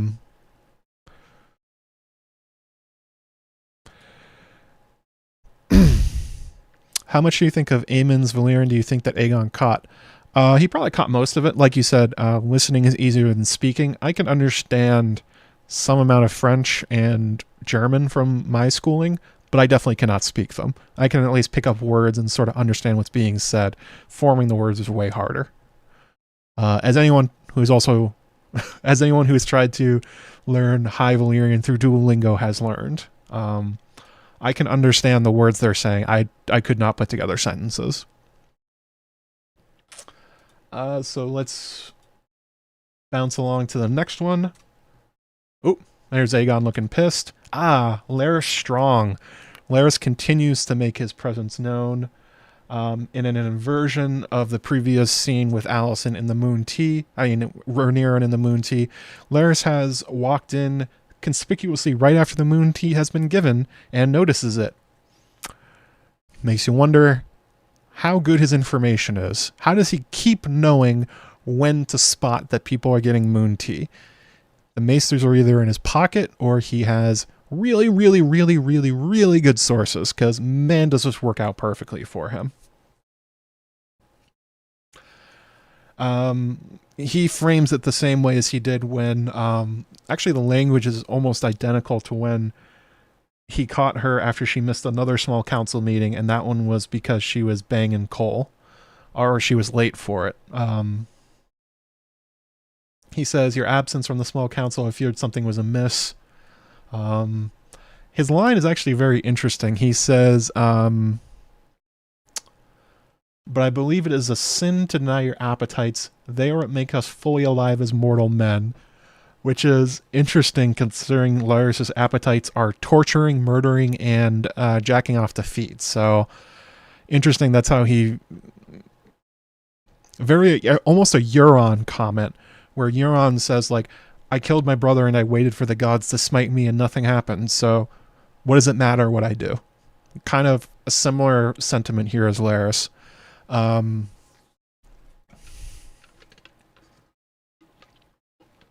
So he starts off with that. Alicent notices that he has noticed the Moon Tea. More shame on Alicent's part. Larys just has her. Once again, he has stumbled into even more damning information about her. I guess I honestly thought this would be maybe something where they would replay the foot scene, because he has her so wrapped right now again. But instead they just went for a pleasant conversation. I'm guessing the show didn't like the blowback that they got from the Larys foot masturbation scene.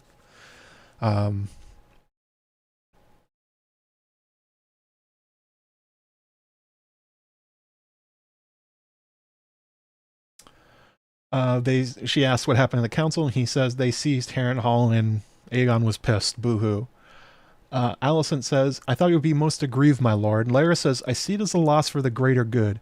Dragonstone's attentions are greatly divided. First in the Riverlands and the Gullet, now the Crownlands. Sir Criston wins every challenge he faces there. The truth alone is like to incite Rhaenyra's fury. So he has grasped the entire strategy. Way to go, Larys. This is the second time in the episode that people are wondering why Larys doesn't care that Harrenhal has fallen. And this is something I'm being exploring in my video. He doesn't really seem to care much for Harrenhal. He's the lord of it, but he has basically taken the money and abandoned it. And I wonder if that has something to do with... He mentions that the castle is a ruin, but he's also mentioning in the previous conversation that he knows that the building messes with mines, and by extension, Alice Rivers. I'm wondering if he hates the place, if it has warped his mind, and if Alice has done the same as being done to Daemon. I don't think at this point you can really separate Larys from Harrenhal and the influences it have.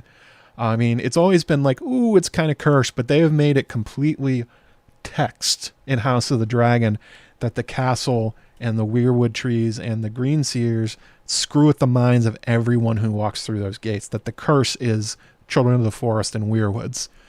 And it would make a lot of sense if Larys was a skin changer or a green seer or connected with it in some way, that it was worse on him.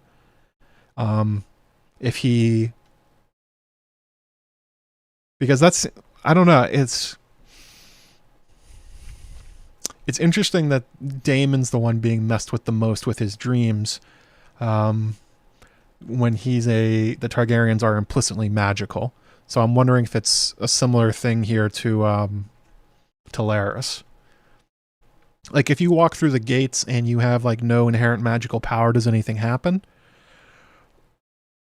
Or is it worse for those who do? Like, kind of like Dany in the House of the Undying with the Shade of the Evening, where it amplifies what's already there. But anyway, that's something for the video, something I'm sort of piecing together in my brain. I'm not even sure I have a good answer for it. He then taunts her about Criston and how he might die, and goes like, oh, he might get eaten by dragons. Haha, isn't that cool? I don't like Criston. You shouldn't be banging him. I know what the Moon Tea's for, Alicent. You're my rare bloom, not Criston's. Kind of the subtext of the conversation. He's confronting her again about Criston, and she dodges it.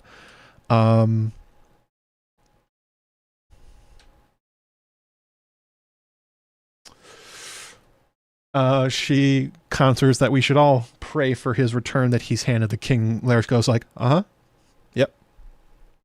We sure all do pray for his return. Kind of interesting. One thing that Larys noticed in this scene is he notices that there's a whole bunch of history books open all over Alicent's room, and he starts reading them, and he asks her, I didn't know that you like the histories. And she's like, oh, I mean, Viserys did, but like being his wife, I had to like know something about him.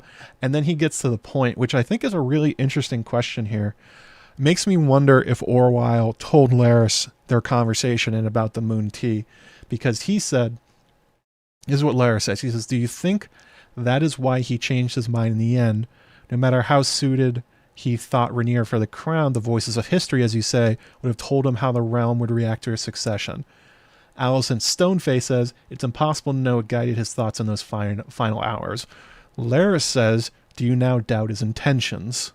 And Alicent says, it no longer matters. Like, his intentions died with him. And Larys, with the book in his hand, closes it as he says, yes, it did.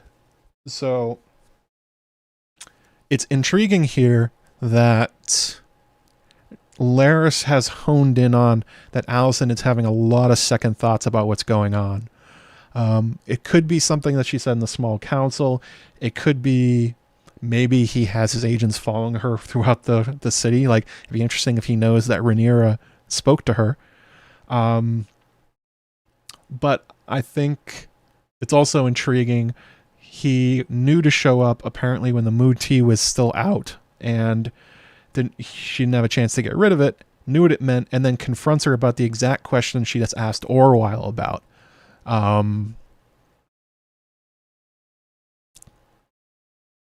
Good spycraft or too good spycraft? The Laris question.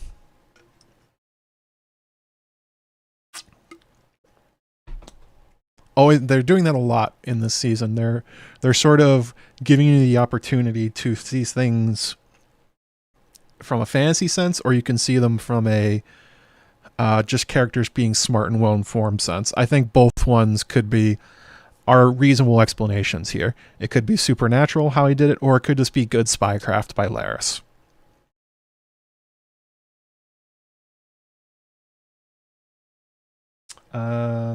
Let's see here. Now we get to the good stuff. Boom! Daemon wearing the eye patch. Once again, we get Daemon waking up in the middle of the night. There's somebody walking by the door. He grabs his sword to chase it, and it appears to be Aemon the whole time. He's wearing Aemon's cloak. His hair looks the same way. He's wearing the eye patch. But when Daemon finally catches up to the figure, it turns around, and it is himself with Aemon's hairstyle, wearing his clothes and his eye patch. Again, when we were talking about the minor spoiler, I suppose, we were talking about the Cleganes and Vargo Hoat. If Daemon is seeing the future, well, Aemon's obviously coming for Harrenhal. And I wonder if that's what he's seeing here. But there's also the element that they talked about after the episode that Daemon is feeling guilty about the people that he sees, and that Matt Smith, I think, said something about how he had a hand in making Aemon who he is. Not really sure how. They haven't had a lot of contact. I mean, Aemon looks up to him, but it's not like he's bullied Aemon. It's not like he made him into who he is. He was actually gone for most of Aemon's life. So, kind of curious. But the image is very funny. I love seeing Daemon with the eye patch. It's like a Spirit Halloween costume. Looks very funny. Daemon is shocked by this. Oop, let me get that off the screen.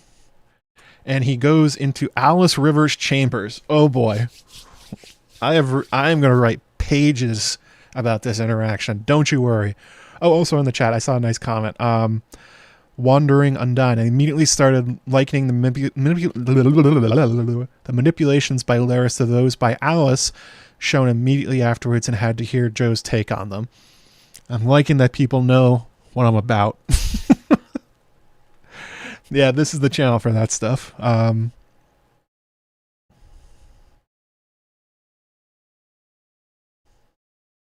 So, Daemon in his nightie with Dark Sister approaches Alice, and people were complaining, especially on a post I made on my channel, that like she said her line of "You will die in this place" in an American accent.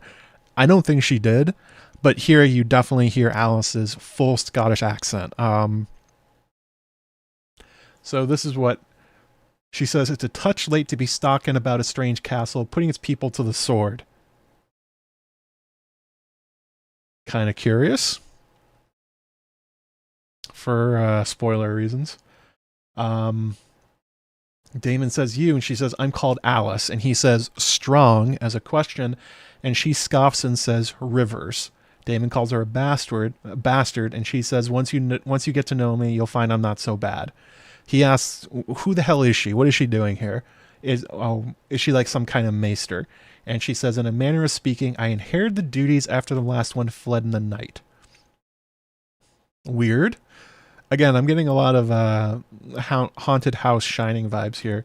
He says, just never settled in. How are you settling in? I've come to know the face of tortured rest well enough. Sleep can be thin in this place. And then she starts throwing something very bloody and juicy into a cup. Something scared away the maester, and now Alice has his job. Very Laris thing to do, wouldn't you say? He has climbed the the ladder quite efficiently, and Alice has here too to get apparently the job she wants. Because if you look around her room, there's potions everywhere, there's herbs, there's like apparatuses and stuff. So Alice is known in Fire and Blood for making a lot of potions, and like actually love potions too, which is kind of funny. But she's more or less a woods witch, which is kind of like a local healer. And I picked up this on the detail. She doesn't say when that maester left, how long ago it was. Just that she's been doing this for a while. A while could be a lot to Alice Rivers. Could be a lot of time.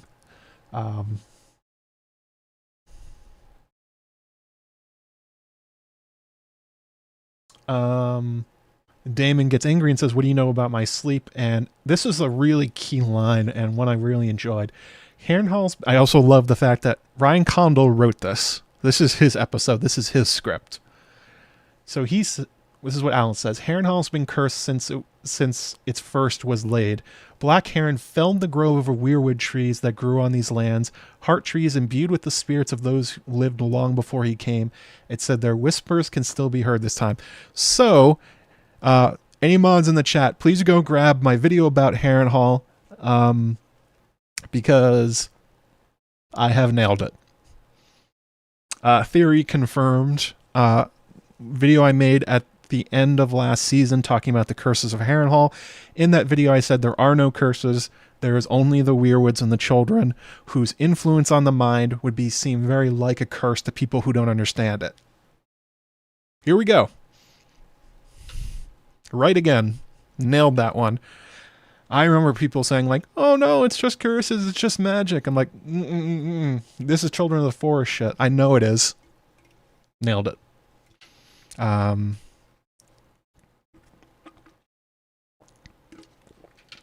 If you haven't seen that one, go watch it. I explain everything about Harrenhal and its history, the nature of its curses, the actual Children of the Forest aspect, and what I think is going on here. And thank you, Ryan Condal, for apparently watching that video and putting the text on the screen. Hang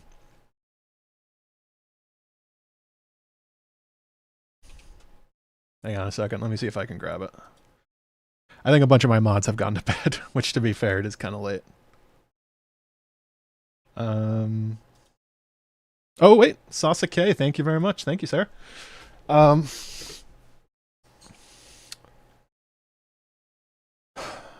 Daemon responds, "It's a midwife's tale." And Alice responds, "The very bed you sleep in was made from such a heart tree. Have you experienced anything of note?" So Alice knows he's been having weird dreams. And not only that, she knows the contents of them. That's strange. How could she know that? Well, after the episode, Gail Rankin and Matt Smith and Ryan Condal sort of talk about how there's ambiguity about maybe Alice is just really smart. Maybe he just, intuited it about him, that she knows that people never sleep well in Harrenhal. He's been walking around the halls at night. She found him from a weirwood tree. She knows he hasn't been sending ravens. Maybe she just kind of figured this out. Knowing a weirwood bed and the cut down weirwoods and all the rafters and stuff made from their wood all over the place, the weirwood tree Daemon is in front of, and the influence of the children, I ain't buying it. Alice has been seeing his dreams and probably has been manipulating them, just as she's manipulating him here. Weirwood bed. Never sleep on a weirwood bed. Apparently you just have all your worst nightmares just come to life. And this is where it gets really strange. He says, "You are a strange kind of woman." She says, "I'm no woman at all. I'm a barn owl, cursed to live in human form." That's how skin changers talk about themselves. They consider themselves animals more or less trapped in human bodies, that they really, really love being the animal. So, pretty sure that's a nice big hint that Alice probably has at least skin changing powers along with her future sight powers. If she's reading dreams, then she's much more powerful than a skin changer. She's closer to a green seer. So am I going to make a video about another character that's secretly a green seer? Probably. Yeah, this is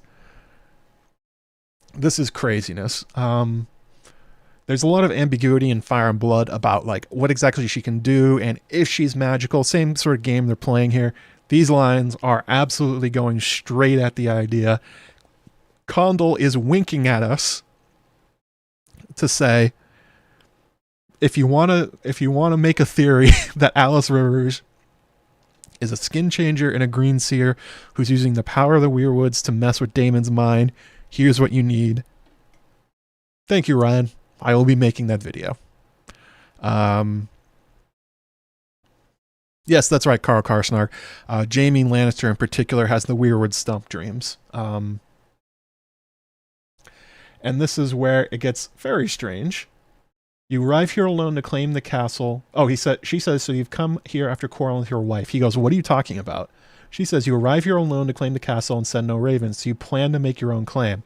Now, the way she acts this is very strange, because as she says it, she puts a hand over her womb. Which, interesting place to put your hand when you're asking about if Daemon's going to claim something.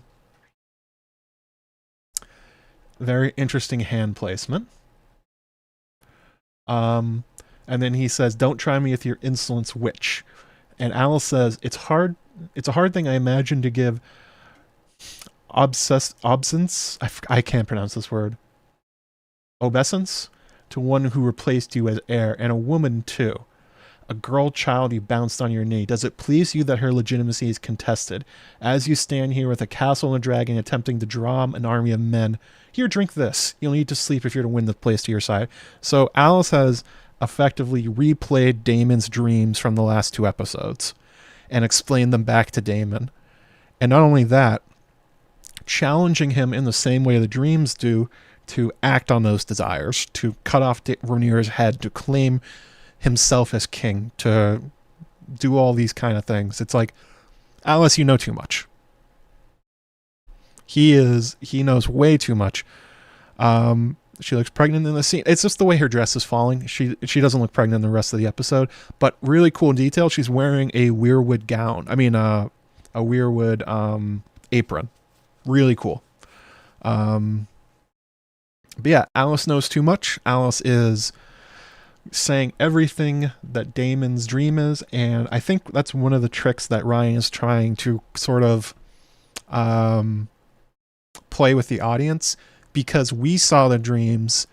It almost doesn't seem weird that Alice has, but you just have to sort of think about it for a second. It's like some of the stuff she can intuit, but either she's extremely intelligent, really good at reading Daemon's state of mind and actions at an expert level, getting everything exactly right, and knows all this court gossip and stuff and everything that's going on back on Dragonstone, and the two of them growing up. And keep in mind, there's no TMZ, there's no gossip blogs for Westeros. Alice knows a crazy amount. Either somebody told her, or she has figured this out because she was reading his dreams through the weirwood bed. I would guess it's the latter.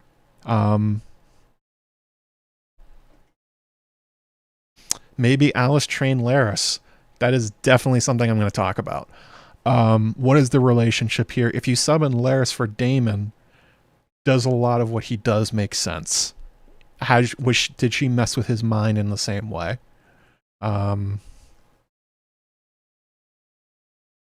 Any chance Alice and Larys are in cahoots? Yeah, I'm gonna go hard at that one. There's a long video in my heart that's gonna be coming out this week.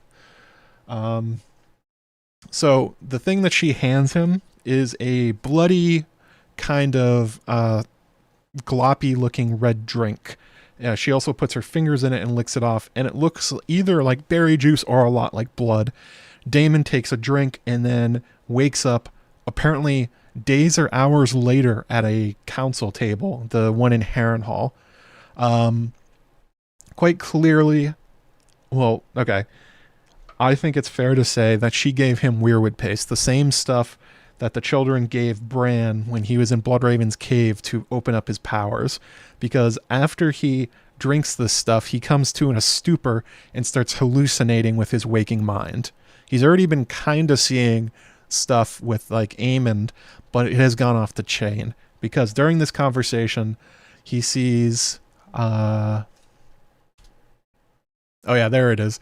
Daemon giving her the eyes as she hands him a drink. Willem Blackwood's awesome. Lena shows up in both forms, her young form and her older form, before she died. So Daemon just passes out, wakes up, doesn't know where he is, and he's seeing his dead wife all around him. I think this is very clearly the effect of weirwood paste, that Alice has done to him what the children did to Bran. Be curious where this ends up going, because a really weird comment Alice makes is she says you'll need your sleep if you plan to win this place to your side. And she talks about it. She doesn't mean... I mean, one way to read that line is she's talking about Harrenhal, but he has Harrenhal. They're all doing what he says. I'm thinking she probably is talking about the magical powers. The magic of Harrenhal itself to make use of the gifts the Weirwoods give. That if he goes to sleep and sleeps well, it will win it to his side. What happens when he goes to sleep? Dream manipulation. So yeah, this stuff is all wild. Also, he's here. We got him.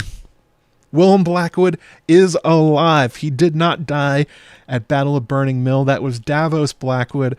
This little guy has grown up. He has gone full Neville Longbottom. He has glowed the hell up. The new regent for House Blackwood after Lord Samuel Blackwood died in the battle. I couldn't be happier to see him.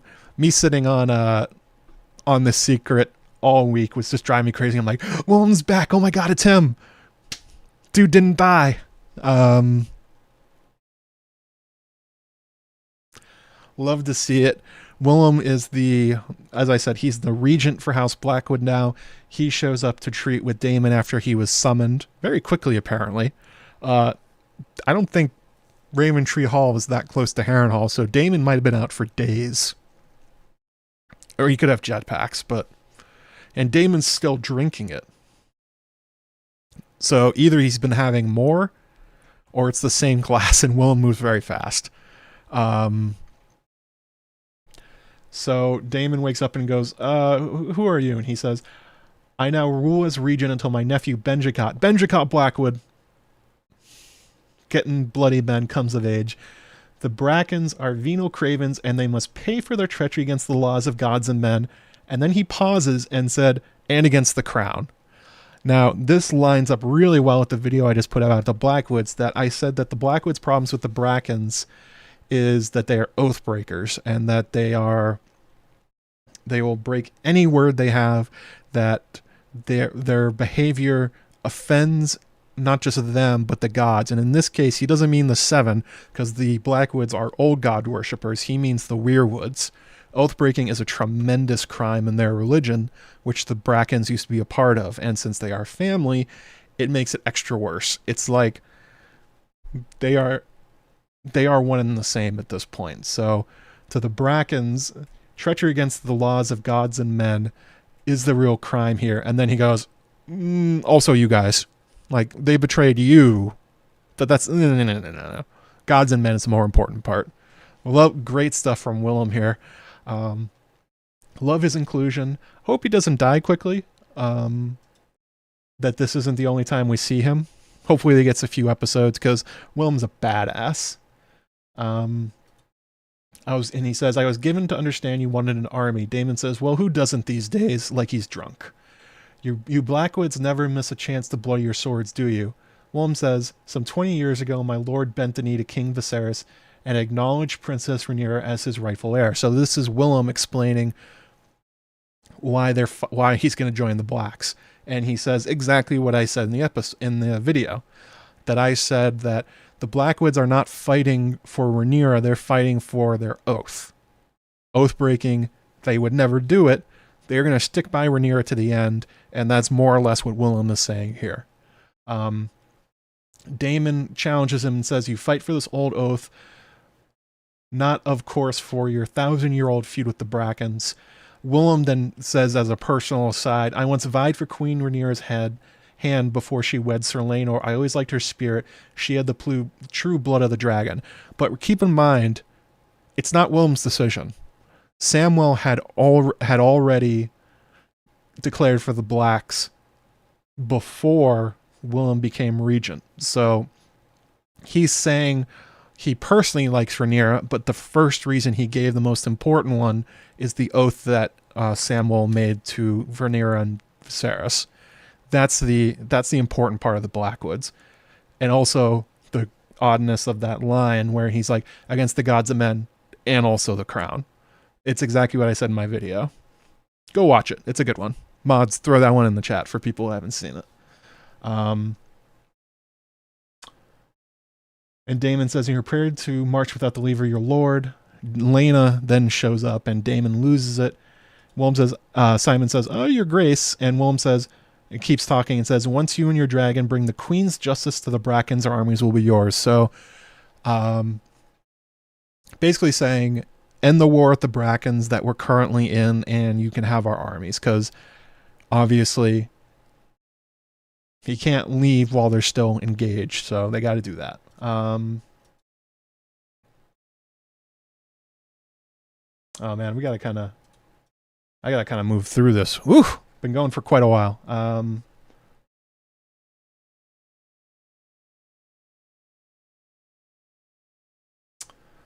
I talked way too much about that stuff. All right, so next up, oh, we saw that part.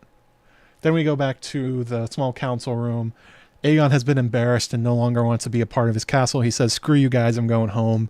And the rest of the council basically continues playing the war without him. There's some minor stuff here about like sheep and money and how they're running out of it. Fine. That'll be a plot point later. But the important part is that Aegon, even without Aemon there, is uncomfortable and doesn't want to be king anymore. He's taking his ball and going home.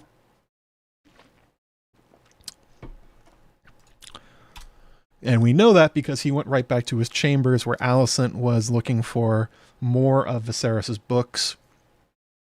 Aegon says he doesn't have them. Alicent's like, you dumbass.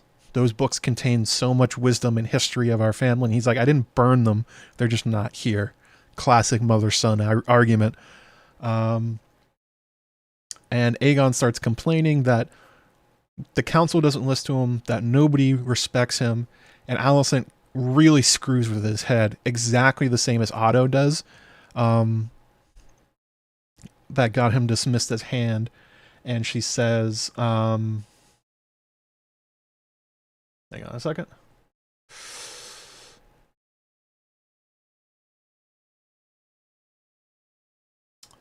Do you think simply wearing the crown imbues you with wisdom? These men at your council table earn their seats. It was my hope that once enthroned, you would honor the burden of your new duties, and remain silent and strive to learn from those study minds around you, basically pointing to herself, in the hope you might be half the king your father was. Aegon then threatens her, and she goes like, yeah, what are you going to do, punk? Nobody's scared of you. You're going to hang me like a rat catcher? And Aegon breaks down and says, what would you have me do, mother? And she says, do simply what is needed of you, nothing. And Aegon is pounding back wine and looks incredibly hurt. Again, after the episode, Ryan Condal says this was the harshest thing that Alicent could have said in this moment to Aegon, who is incredibly fragile, not only from the death of his son, but his inability to lead, his feelings of insecurity, and being undermined by Aemon. Like, what he needs here is support from Alicent, and instead she takes out his leg. Very much an Otto Hightower move.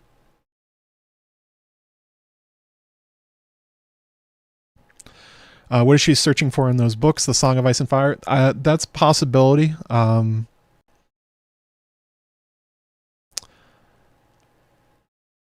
It'd be interesting if she was trying to check on what if Rhaenyra said was true. If Viserys wrote it down somewhere, if it's like in the margins or any sort of history about it. But yeah, that's a good call. She very much could be looking for the proof of that.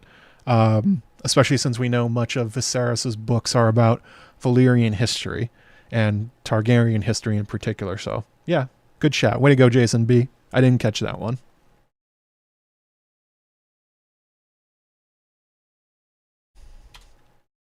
Then we go to Rook's Rest. Kristen's getting ready for battle. Gwaine basically says, "Are you suicidal?" And Kristen says, "Are you afraid?" And he says, "No, I'm rational." And then he says, "We're going to battle. Get going."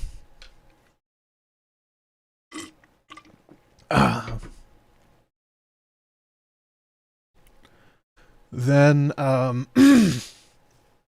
sorry, my voice is starting to go.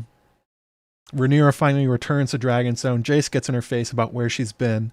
And Rhaenyra more or less says, "I went to Alicent Hightower because before I throw away the peace of my father, I have to know there's no way for this to end with a peaceful resolution in some way.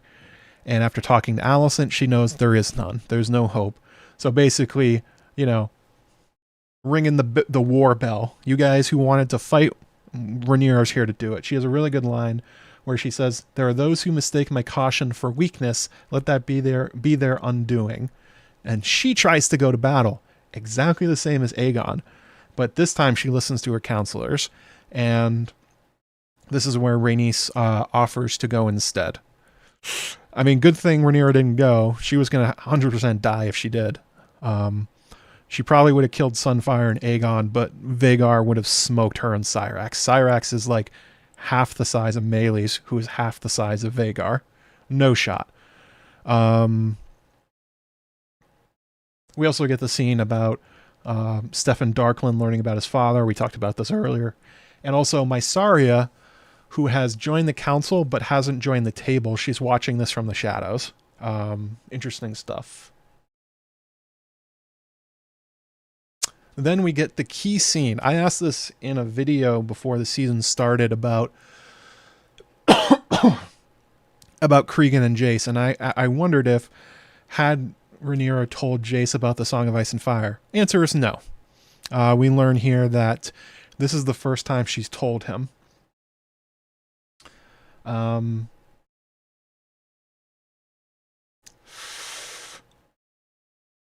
She says, they are a protector ordained to lead the Seven Kingdoms to strengthen them, to unite them against a common foe. But to unite the realm, I had to send the dragons to war. The horrors I have just loosed cannot be for a crown alone. This is why I believe what Viserys told me when he named me his heir, what Jaehaerys told him, what I now tell you. Aegon the Conqueror's dream, he called it the Song of Ice and Fire. So here we go. Jace has now been told about the Song of Ice and Fire. I think we can also intuit that this means she has not told her other children. So people that have been like, how does the Aegon the Conqueror's dream get lost? This is one vector. There's only 2 people in the world that know about it, and both of them are currently involved in war. So very possible.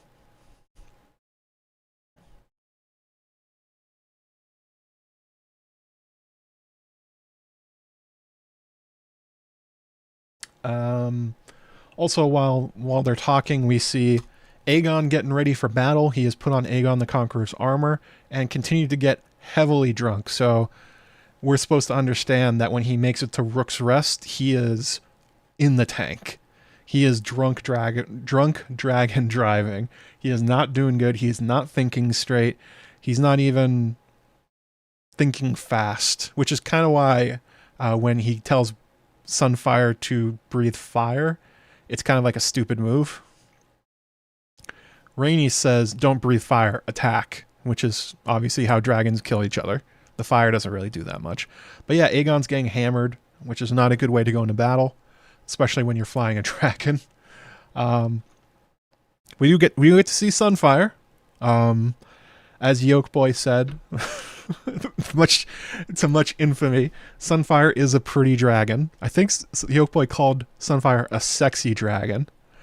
If he didn't, I'm now going to say he did. Hashtag Yolkboy thinks Sunfire is sexy. Does this mean Jace and Cregan are going to get their bromance arc now? Very well could be.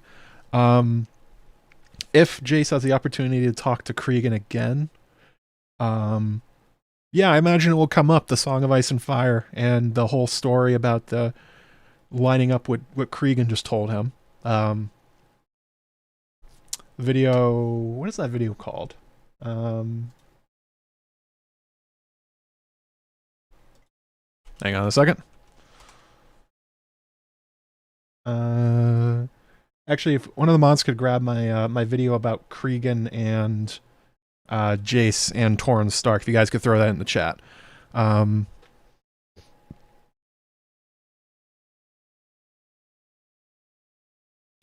we get this very lovely scene of Rhaenys and Meleys. Actually, it's off screen right now, but she says, in High Valyrian, we're off to battle again, old girl. My heart broke with this one, and I think that's where we caught up. Yeah, we caught up to the rest of the episode. So we talked about this earlier on. So that's probably going to be... Let's throw some questions in the chat. Anything I missed, anything that you're curious about, throw it in there, and we'll try and get these out of here before my voice totally breaks down. Thank you, Curtis Franks. Excellent mod work. Love it.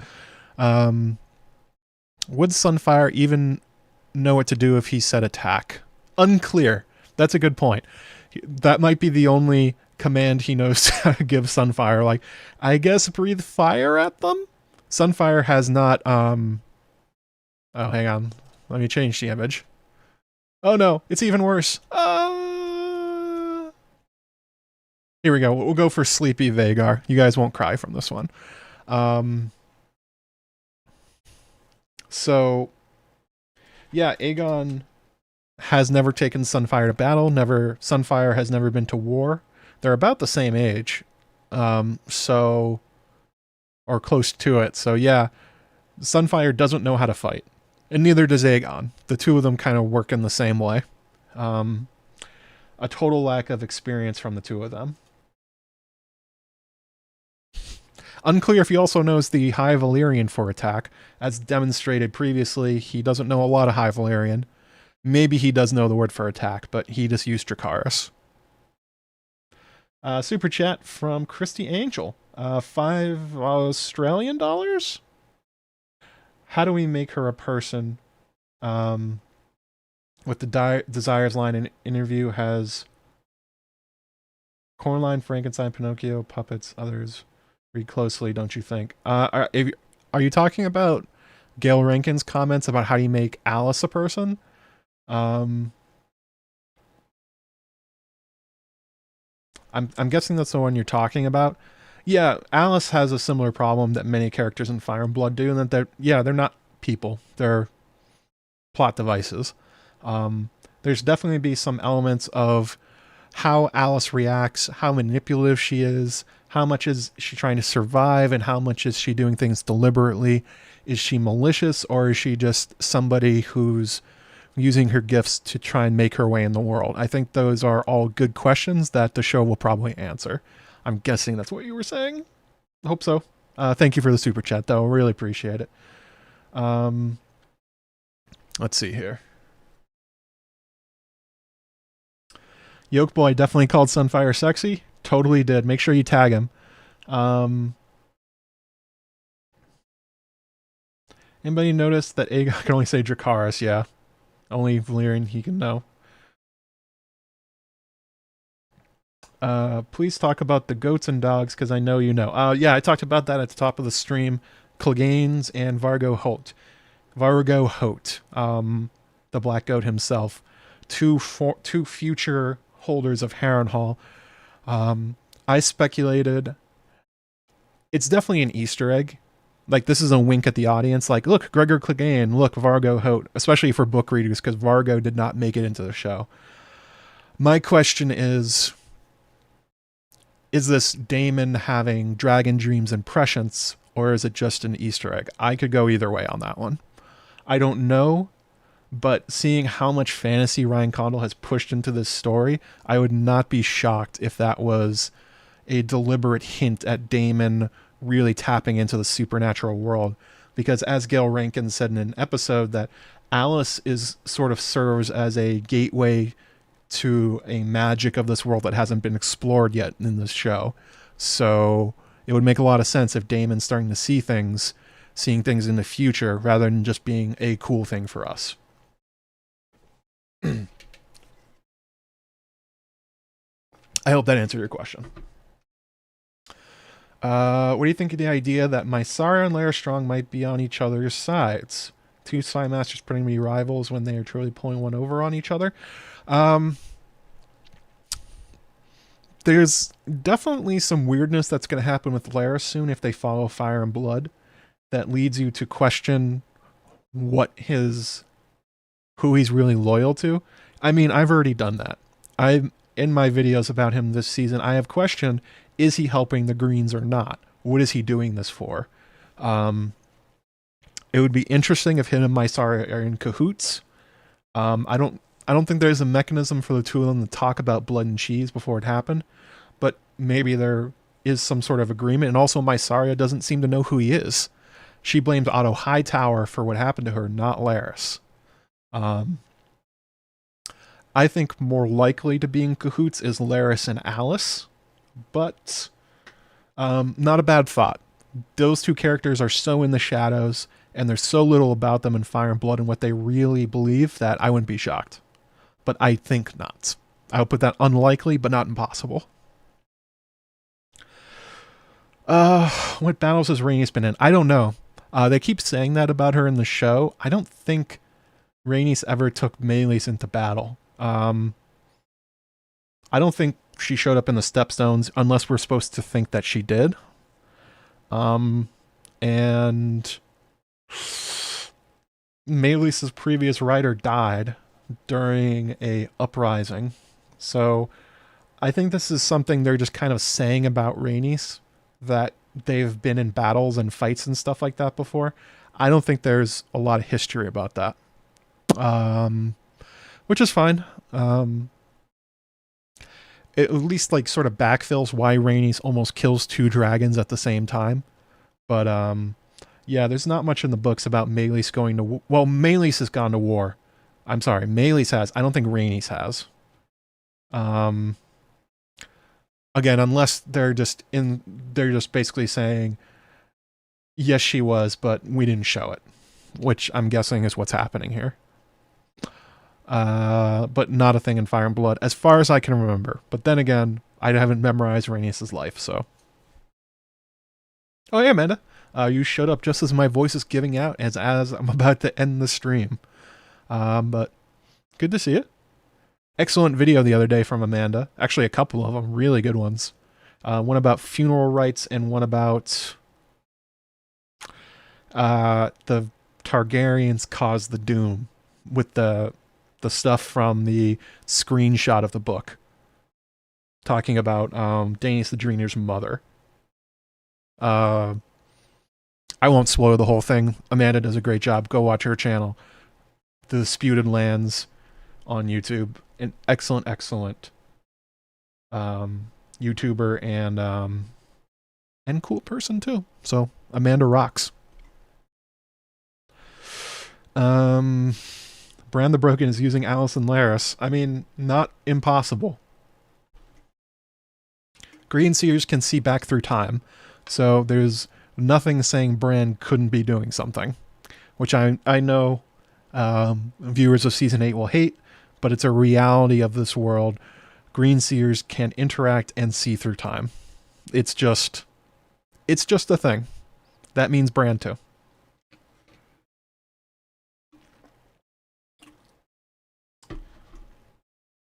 Did you join the Discord? Actually, I don't know. Amanda, did you join my Discord? I can send you an invite if you want one. By the way, there is also a patron Discord and stuff. You sign up for a membership on the channel, and you just have to connect Discord to YouTube, and you'll get automatically invited. The same thing on Patreon. You sign up for Patreon or the membership on YouTube, get access to that Discord and also the Slack. Wow, you guys were racing to throw up disputed lands. That's what I like to see.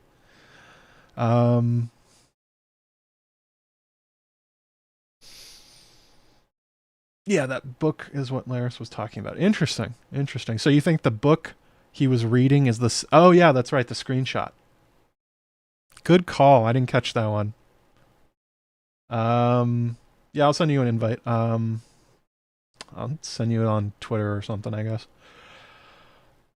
Any correlation with Valyrian magic and Old Gods magic? If you ask Amanda, aka the Disputed Lands, she'll say they are connected. In sort of like a magical force sort of way. George seems to draw delineations between different flavors of magic, like ice magic and fire magic. They have different effects, but we don't know the source, and we're never really going to know because he doesn't want to. He's not that kind of writer. He's not like Brandon Sanderson, who makes it a whole system. He thinks it ruins the magic, more or less, to explain it too much. So my instinct is all magic in A Song of Ice and Fire is psychic based, but it could be anything. It could be like souls or something like that, or it could just be something else entirely. Like, what does Melisandre call it? She calls it life fire. When she makes her shadow baby from Stannis, she siphons off his life fire, meaning like your soul is magical in some way. I don't know. That's my best guess. They probably all come down to something basic like that, but we're never going to know. George is never going to tell us. He doesn't want to, which fair enough.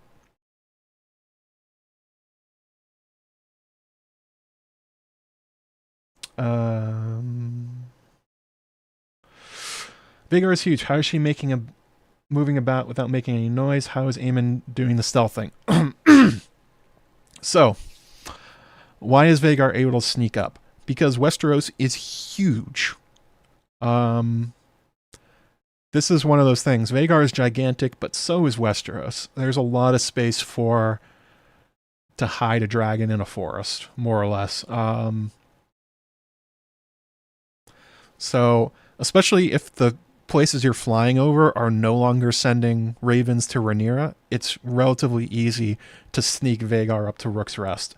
As long as you do it at night, keep her in the forest, and make sure that there's no ravens going out that you don't want to be seen. So that's more or less how they did it.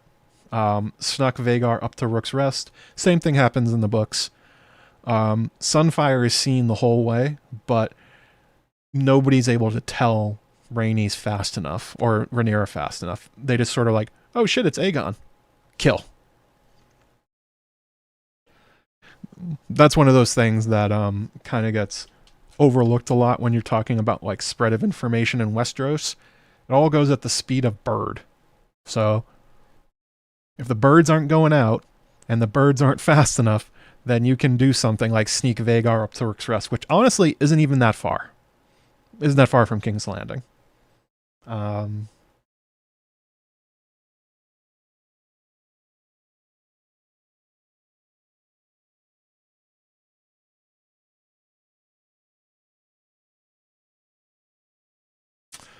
right, I feel my my throat giving out on me, and I've got a long video to record about Alice and Larys and Harrenhal and the Blackwoods and Daemon and all that fun stuff. So I'm gonna preserve my voice for now, especially as I am stumbling on my words, and I think we're gonna call it. I don't know who's still online at the moment. If Gray Area and Direwolf City are still up, go watch them. Otherwise, maybe The Ringer, Joanna Robinson's might be still up and about with Mallory Rubin and Chris.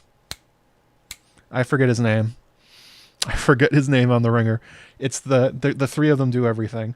So yes, as Carl Karsnark says, smash the like button and subscribe. If you're first time here, welcome. Hope you subscribe and check out for new content. Do the same thing after every episode for the rest of the season. Videos coming out during the week, talking about a lot of things I talked about here. I hinted at what it's going to be. But yeah, and if you want to support me, there's super chats like many people have taken advantage of, Patreon, which actually a bunch of people have signed up for recently, and memberships on YouTube itself, which are basically the same thing.